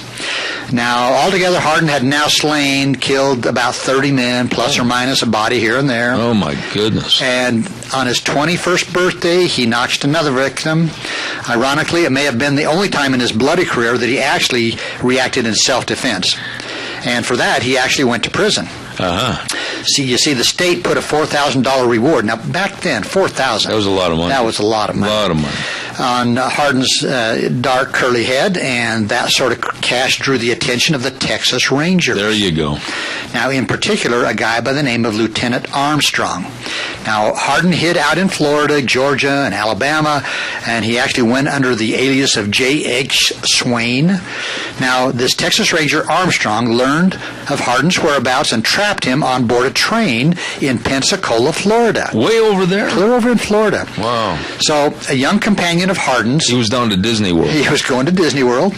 So, a young companion of Hardin's drew a gun, and the Ranger instantly killed him. In the meantime, Hardin jumped into the aisle. He jerked his own pistol, but couldn't get it free because the hammer caught on his suspenders.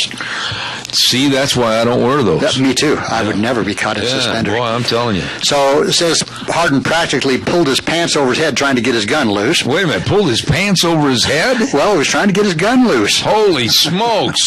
Well, Armstrong cracked Hardin over the head with a cane and then followed it with a gun barrel. Yeah. So when John Wesley woke up 2 hours later, he was in handcuffs. Aha. Well, the jury found Hardin guilty of second-degree murder. They sentenced him to 25 years in the state penitentiary in Huntsville. Before long, Hardin underwent a remarkable change of character. And this is what you mentioned when we started. Yep. The Bible especially interested him. He became superintendent of the Sunday school class and head of the debating team. For a while, he planned to become a minister, then changed his mind in favor of the law. And he actually wrote long and affectionate letters to his wife and his children. Yep. Every letter begged his children to follow in the path of righteousness, to trust in God, and if you wish to be successful in life, he wrote, be temperate and control your passions. If you don't, ruin and death is the inevitable result. So he was kind of a changed man. Did he believe that he was forgiven for all this? I mean, did he ever really sit down as a Christian and realize that, hey, I better clean up my life, or was this just all for show? You know, I don't know that for fact, but I think maybe he did realize the error of his ways. Really? I kind of think he did. Yeah. Anyway, he planned upon being released to take his family to a small town where he could practice law, but his dreams kind of came apart when his wife died. So anyway, after 15 years in prison, the state released him in February of 1894. Okay. And a month later, the governor granted him a full pardon. He walked out of prison a free man.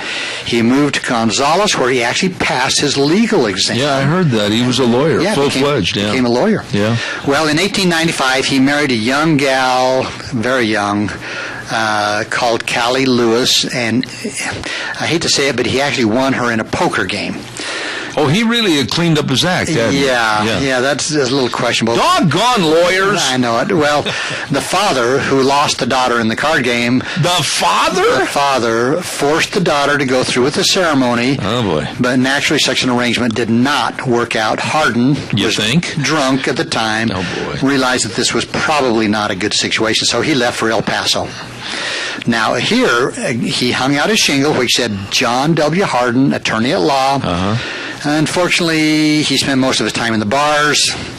He started drinking quite a bit, didn't he? Yeah, towards the end, he was quite a lush. Yeah. But so now we're in New Mexico, and there's a guy named Martin Moroz. Yep. He was fleeing the authorities across the Rio Grande. One morning, his wife, Helen, appeared in the office of John Wesley and asked if he would represent her husband. Well, Wes accepted the case, and as Hardin became more familiar with his female client, his interest in seeing the husband free kind of grew a little faint. So in other words, what you're trying to say is you're not. I'm trying to say nothing.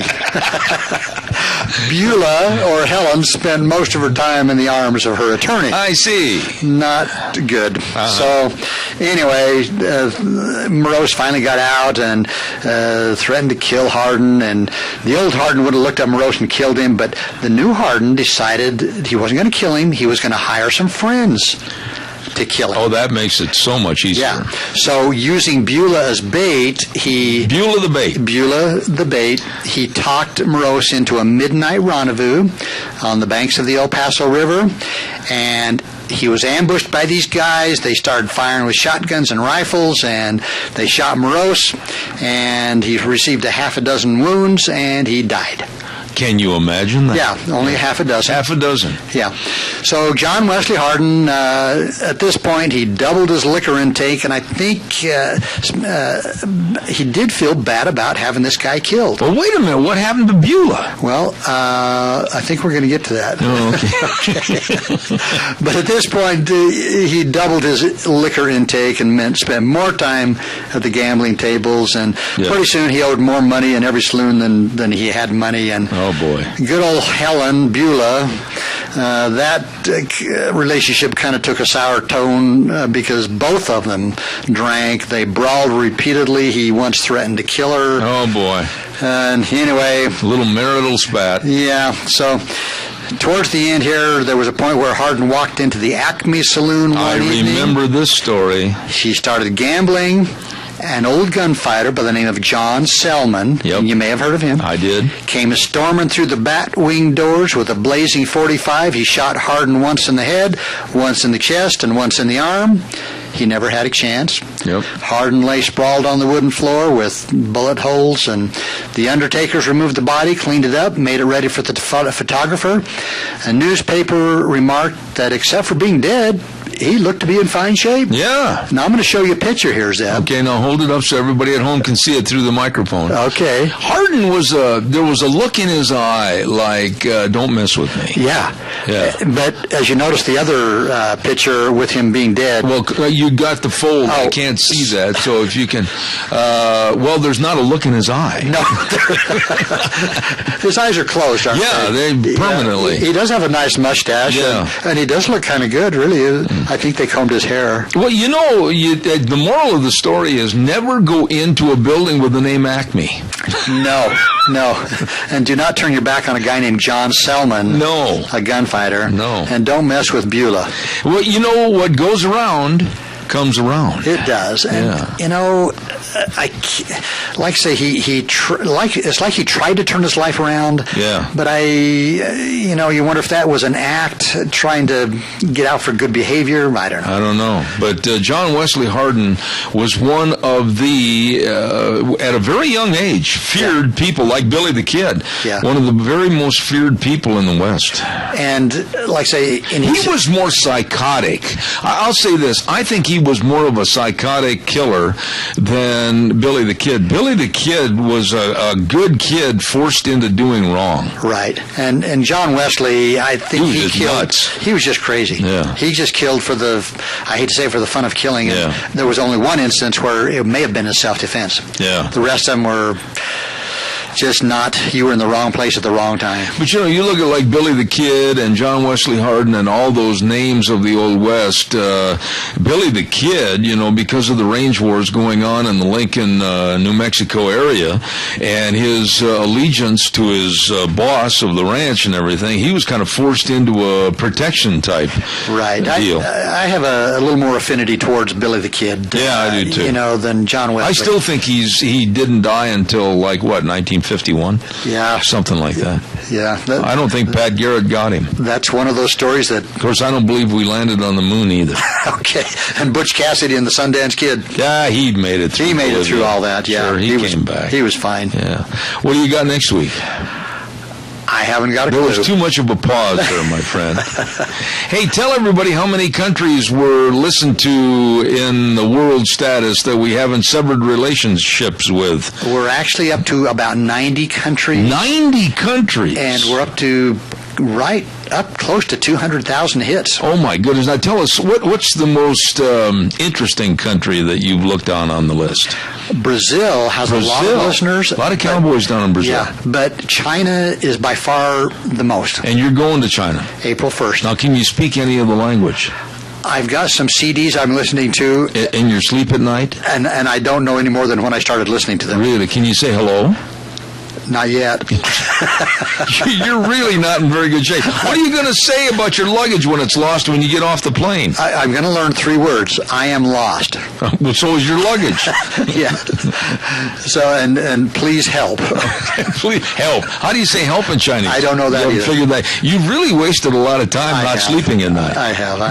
I've got to work on that. Hey, by the way, I'll let you help me on this, but we want to say a thank you to Minnecash Sales at 1321 East East Main in Burley. Zach and Joanne can help you. And don't forget, we bought a brand new back door. You've seen the door. Nice door. And they've got all your doors, and they can do the job for you at Minnecash Sales, 1321 East Main in Burley, right across from the airport.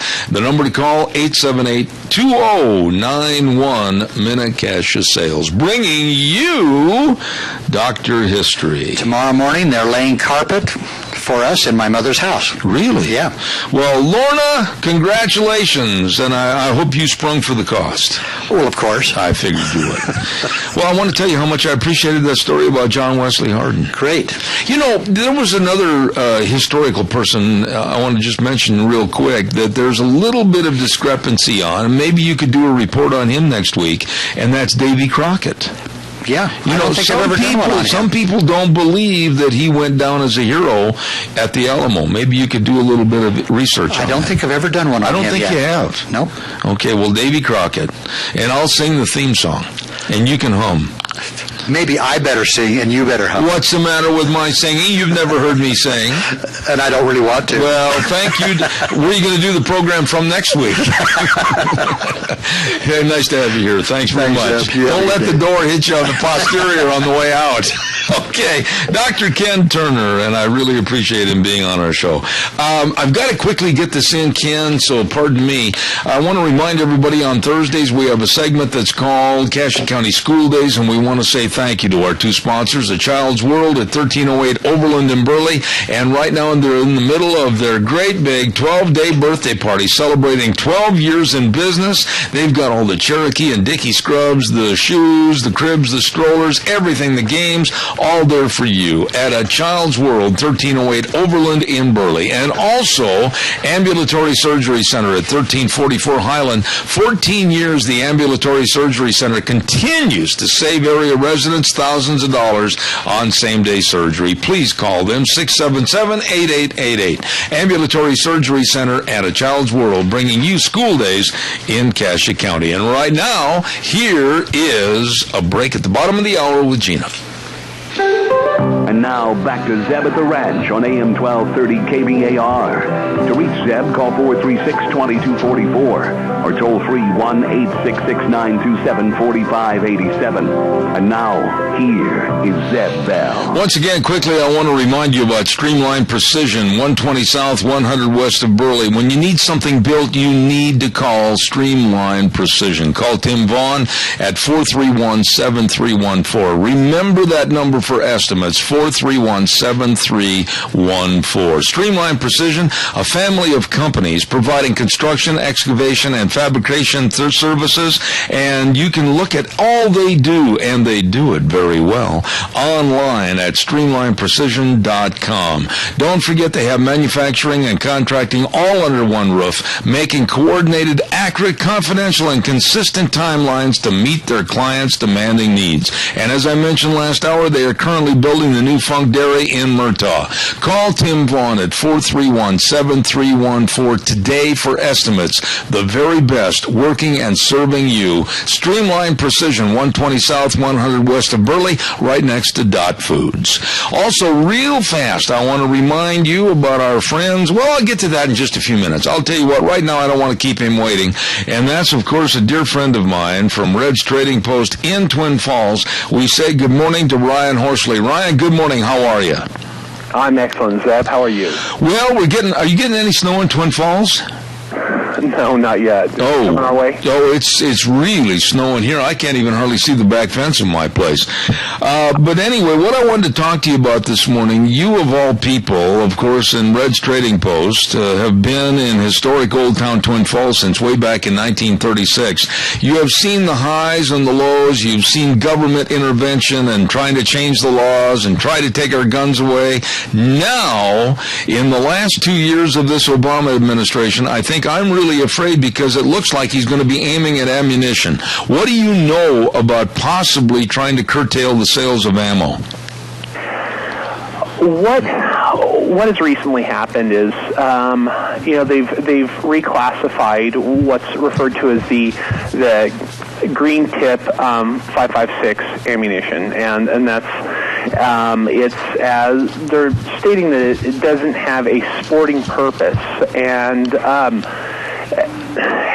so what they're designating this as armor piercing, and that it's dangerous, taking it off the market, that it's not going to be available, and obviously this is kind of more of a surplus ammunition, that a lot of people use for plinking. Honestly, I don't know a lot of people who I would even say hunt with it, not because of it's so dangerous or anything like that, but it's you have more effective rounds than the green tip ammunition. I mean, it's fine for plinking or anything like that, but it's scary that all of a sudden they're designating this as this is this dangerous ammunition that we have to get off the street and all this, and I'm kind of beside myself, because if the administration, especially through executive order, starts classifying ammunition as dangerous, well, of course ammunition is dangerous. It's ammunition, and it's supposed to be used in a firearm. Then what's to stop a standard 30-06 round? I brought that up the other day. A 30-06 round is bigger, larger, does more damage. So is that next? And it's just the ramifications. Is scary. I've done a little research on this, and I went through some publications, the NRA magazines and others, and a lot of these folks are very, very concerned as to what Obama is doing or trying to do. And like you said, by trying to ban or stop processing of one type of ammunition, how do we know what's next? And will he, with the stroke of a pen or the use of his phone and executive order, can he get a lot tougher on this, and what can we do about it? That's a great question. I mean, we kind of saw this, before with the, a year or so ago with the not allowing the brass to be resold on the Lake City ammunition, and so it's slowly trying to keep a lot of the military surplus rounds that keep the ammunition down to a reasonable cost available to the general public, and and just destroying it, and it's very concerning that to a lot of the people go, well, gee, this is armor piercing and it needs to be off the streets, and and it's a selling point to say, hey, listen, Zeb, I look back at you remember the Winchester Black Talon ammunition? Yes. They deemed that was the cop killer bullet, and we got to get this ammunition off the streets. That was back in the early 90s. So what did Winchester do? They repackaged it as the SXT. They changed the color. It's still the same exact ammunition, but it doesn't say Black Talon, doesn't have the, but all they did was repackage it. Did it make it any, and change the color on the ammunition? Essentially, it was the same bullet, but, when we get into this of this is the cop killer bullet, this is armor piercing, and the general public doesn't know any different. They're saying, oh, wow, this is, I'm being told that this is some super secret penetrator bullet, and it's going to do all this damage. When in reality, it's just propaganda, is what it is. Ryan, I've said on my program the last couple of weeks, since all this about ammunition and everything that's going on with quote-unquote terrorism in our world, not only here in the United States but also overseas, I've urged citizens to become very aware, very cognizant of what's going on in their surroundings, and also be able to protect themselves. And quite frankly, I've said that if they had been putting off going to a store, a location such as yours, Red's Trading Post, and buying a gun and ammunition, now might be the time to rethink that, and also now might be the time to really involve yourself in some concealed weapons permit classes, because I'm very concerned about what's happening. The police cannot be everywhere at once. Absolutely. I completely agree with that. And, not only that, but, even as it hits home in this, in this debate over constitutional carry right now, and it's, the concern is, well, boy, the police aren't going to know who's carrying a firearm or whatever. And what it boils down to is the fact that we have a Second Amendment right. You and I are law-abiding citizens. We've not broken the law. We should be able to carry a firearm. Whether it be concealed, whether it be open carry, regardless. But it's this cause of fear that it's, okay, boy, if all of a sudden everybody's able to start carrying a firearm, well, everybody is able to carry a firearm if they're law-abiding, and the criminals don't care either way. And so it's not, I understand that it's a further step to be able to, it's a further charge to prosecute a criminal for carrying a concealed firearm, or have a fugitive or something to that effect, but for us law-abiding citizens, we should be able to, carry a firearm and not have to, I think classes are great. I think, and in fact, I'm constantly encouraging people to get into classes.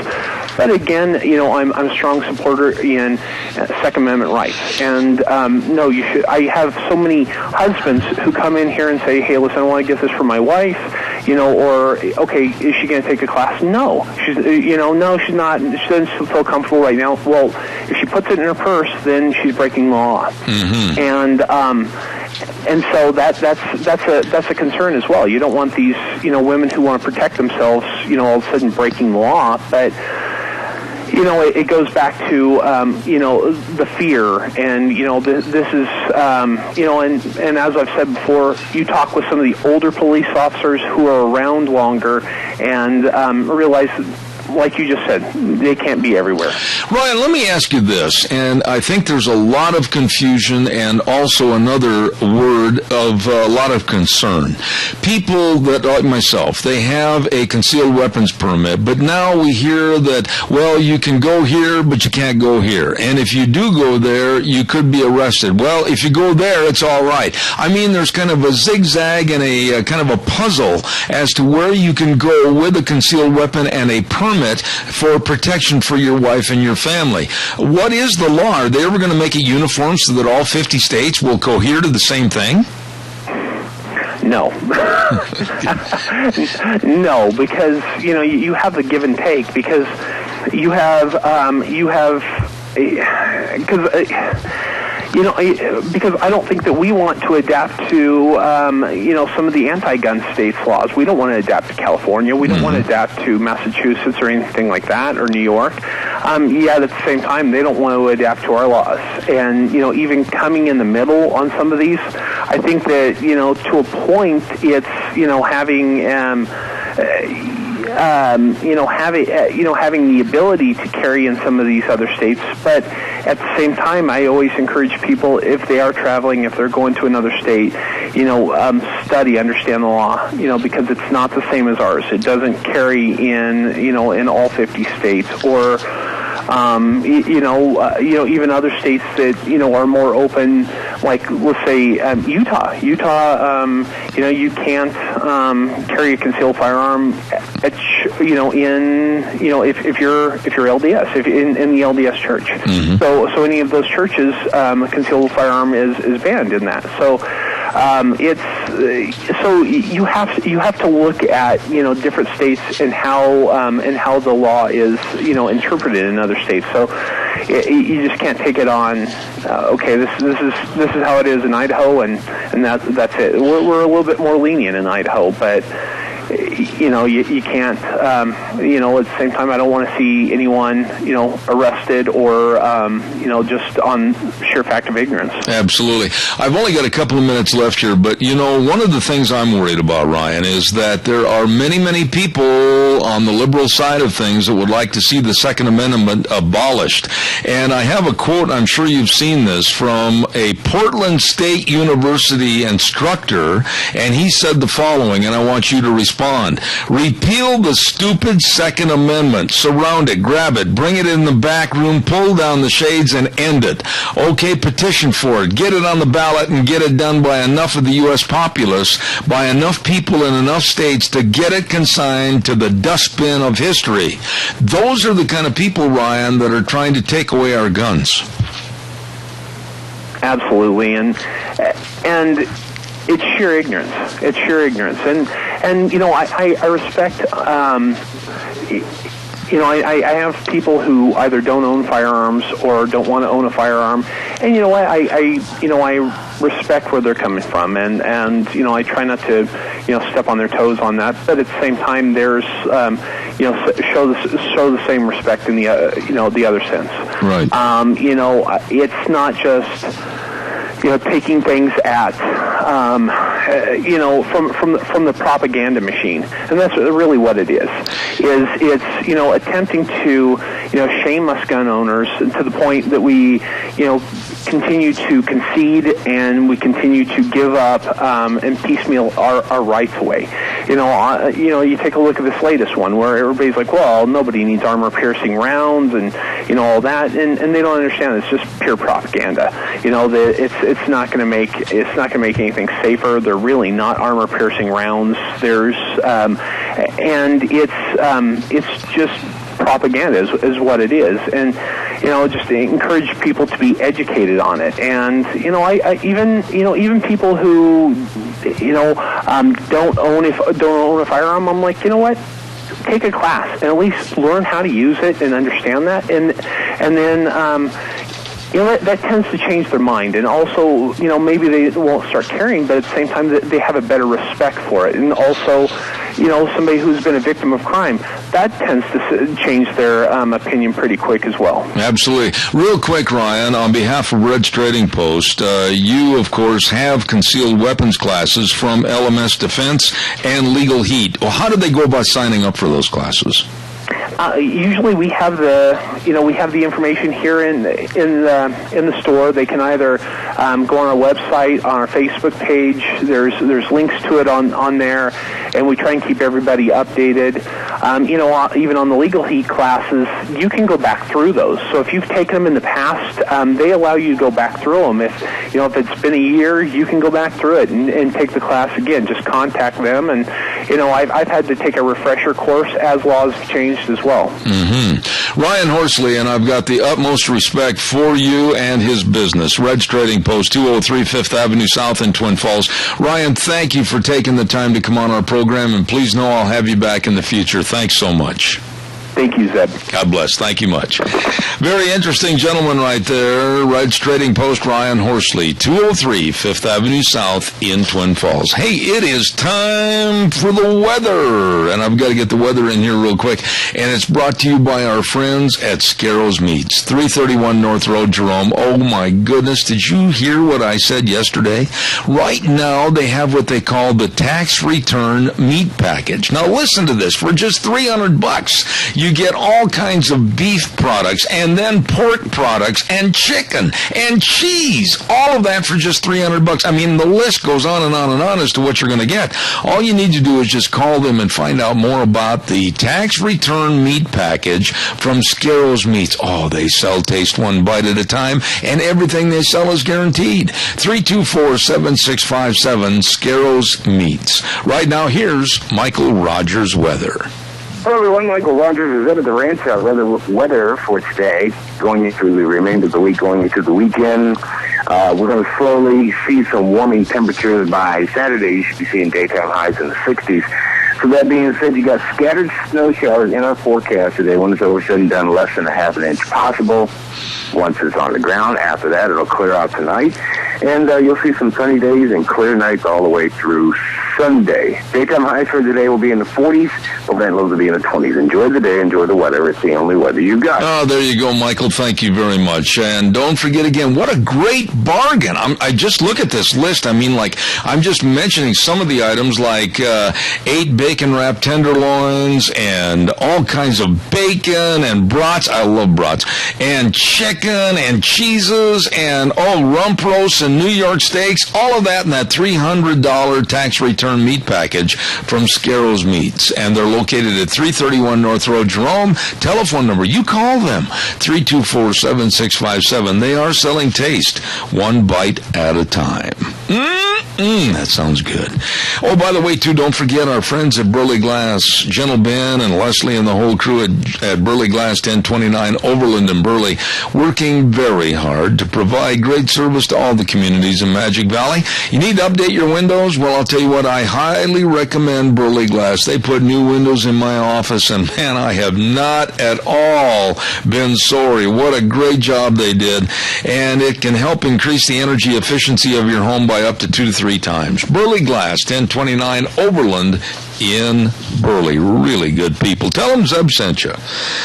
Oh, my goodness. We are looking for some phone calls. 436-2244, 1-866-927-4587. Gina, I've been so doggone busy over here, I haven't had a chance to hardly talk to you. Everything going well at the station? Oh, yeah, I'm busy as well, just kind of planning out all of the basketball tournaments coming up on Thursday. Now, by the way, speaking of the tournaments, I heard Brock say, and I've got a newspaper here report too, that I understand all the Oakley schools will be closed on Thursday and Friday, and all the Declo schools, I believe, will be closed. Yep. Is that right? Yes. Okay. Anybody else? I don't know if any of the other schools are going to be closed, because I know that Twin Falls, they're going. Burley is going. I don't think there's Burley's not going to, close the entire school. Okay. Declo and Oakley I can see because they are small enough, but Burley will not. Twin Falls will not, of course. Buell's also going, and we've got quite a few local teams. I have always said that if a team makes it to state, now this is my own personal opinion, but I remember when our basketball team made it to state and other things, you make it to state, I mean, they just had the school camaraderie, I think more so back in days gone by than they do now, and they shut her down. I mean, man, the kids piled onto the buses, and parents had vans, and everybody was going to the state tournament, kind of like, you remember the movie, oh my goodness, Hoosiers? Yes. Yeah, that's kind of the attitude we had back in the old days. Yeah, and I just got word that Burley is closing down on Friday. Okay, well, see, there you go. Yes. There you go.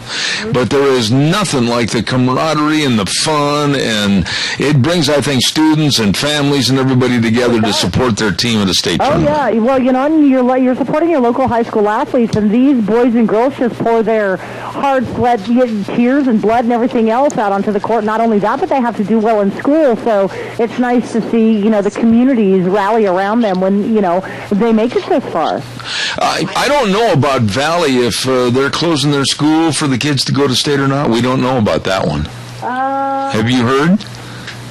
I have not heard, but Valley is taking on Chalice on Thursday. So what I would assume, because Valley is so small, I would assume that they would be closing down as well. It's interesting that they weren't included in that newspaper story. Well, we only have we only have 60 seconds. You can't include everybody. No. I said newspaper story. A newspaper story? Yeah, it wasn't in there. It wasn't in there as well? No. Yeah, I know that they are going to be taking on Chalice, and they're going to be playing at Valley View at 6:15 Thursday night. Okay.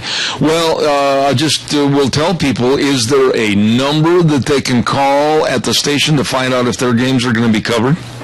We are only going to be covering, and it's all dependent upon sponsorships. Here, we're going to cover the Burley game. Okay. We may or may not cover the Declo game. It all depends on sponsors. Right now, we have 0, so unless we get sponsors, we're not going to cover that one. All right. We are also going to cover the Twin Falls game. Now, that is going to be carried from our sister station out of Twin, and we're also going to cover the Buell game, and that's going to be covered out of our sister station out of Twin. Oh, and I should also say, and I think you would concur, that Buell will be closed also. They are closing their schools also. Yeah, Buell is taking on Parma. Yep. They are playing at 3 o'clock in the afternoon at Meridian High School, and I would assume that they are going to close down as well. That is one word that can always get you in trouble. I know. Yeah. I know. But see, I'm just going to assume, but don't quote me on that Buell will close down, and then we are going to carry that game on our sister station, I think 1400 cart out of Jerome. Okay. So we will be covering that day. And more information, we'll probably hit that again tomorrow on our program. Just try to update everything. Thank you, Gina. I appreciate it. Don't forget the big spring tire sale going on right now at your Magic Valley Les Schwab Tire Centers. You say to yourself, well, I need tires. Well, they've got all the tires on sale right now. Listen to this. This is really something. They've got that passenger car tire, the Ultra Z900 all-season design, 60 to 80,000 mile warranty. It's on sale. Now's the time to go get it. And for the pickups and SUVs, how about the Open Country AT? Outstanding traction, long-lasting tread. All of these tires on sale right now for the big spring tire sale at your Magic Valley Les Schwab Tire Centers. Here, listen, these people really are nice people. Lane and Rupert, Dave on Blue Lakes and Twin, Mike and Buell, Mike and Jerome, the Twist family and Paul, John on Poline in Twin Falls, and Randy, my old buddy on Overland in Burley. The best. Your Magic Valley Les Schwab Tire Centers. You stop in and see them today. What have we got cooking for tomorrow? Well, we've had some changes on the program for tomorrow, and I'll just tell you some of those changes. Now, we want to wish my old buddy back in Colorado very well. He's not going to be able to be on our program for the next couple of weeks, and that's Doug Johnson. So a man that's going to fill in that time slot at 9:06 tomorrow morning, dear friend from Indianapolis, Indiana, Dave Beagle is going to be on the program. Then we're going to have Dan Gaynor from the Media Research Center on the program talking about the internet crisis and what's going on there. And then at 10:30, an old compadre of ours, Charlie Howell of the Jerome County Commissioners, going to be talking about the groundbreaking ceremony for the brand new jail, $11.2 million jail, and that's going to be on tomorrow morning's program, along with your program calls. So give us a jingle. We'll look forward to it.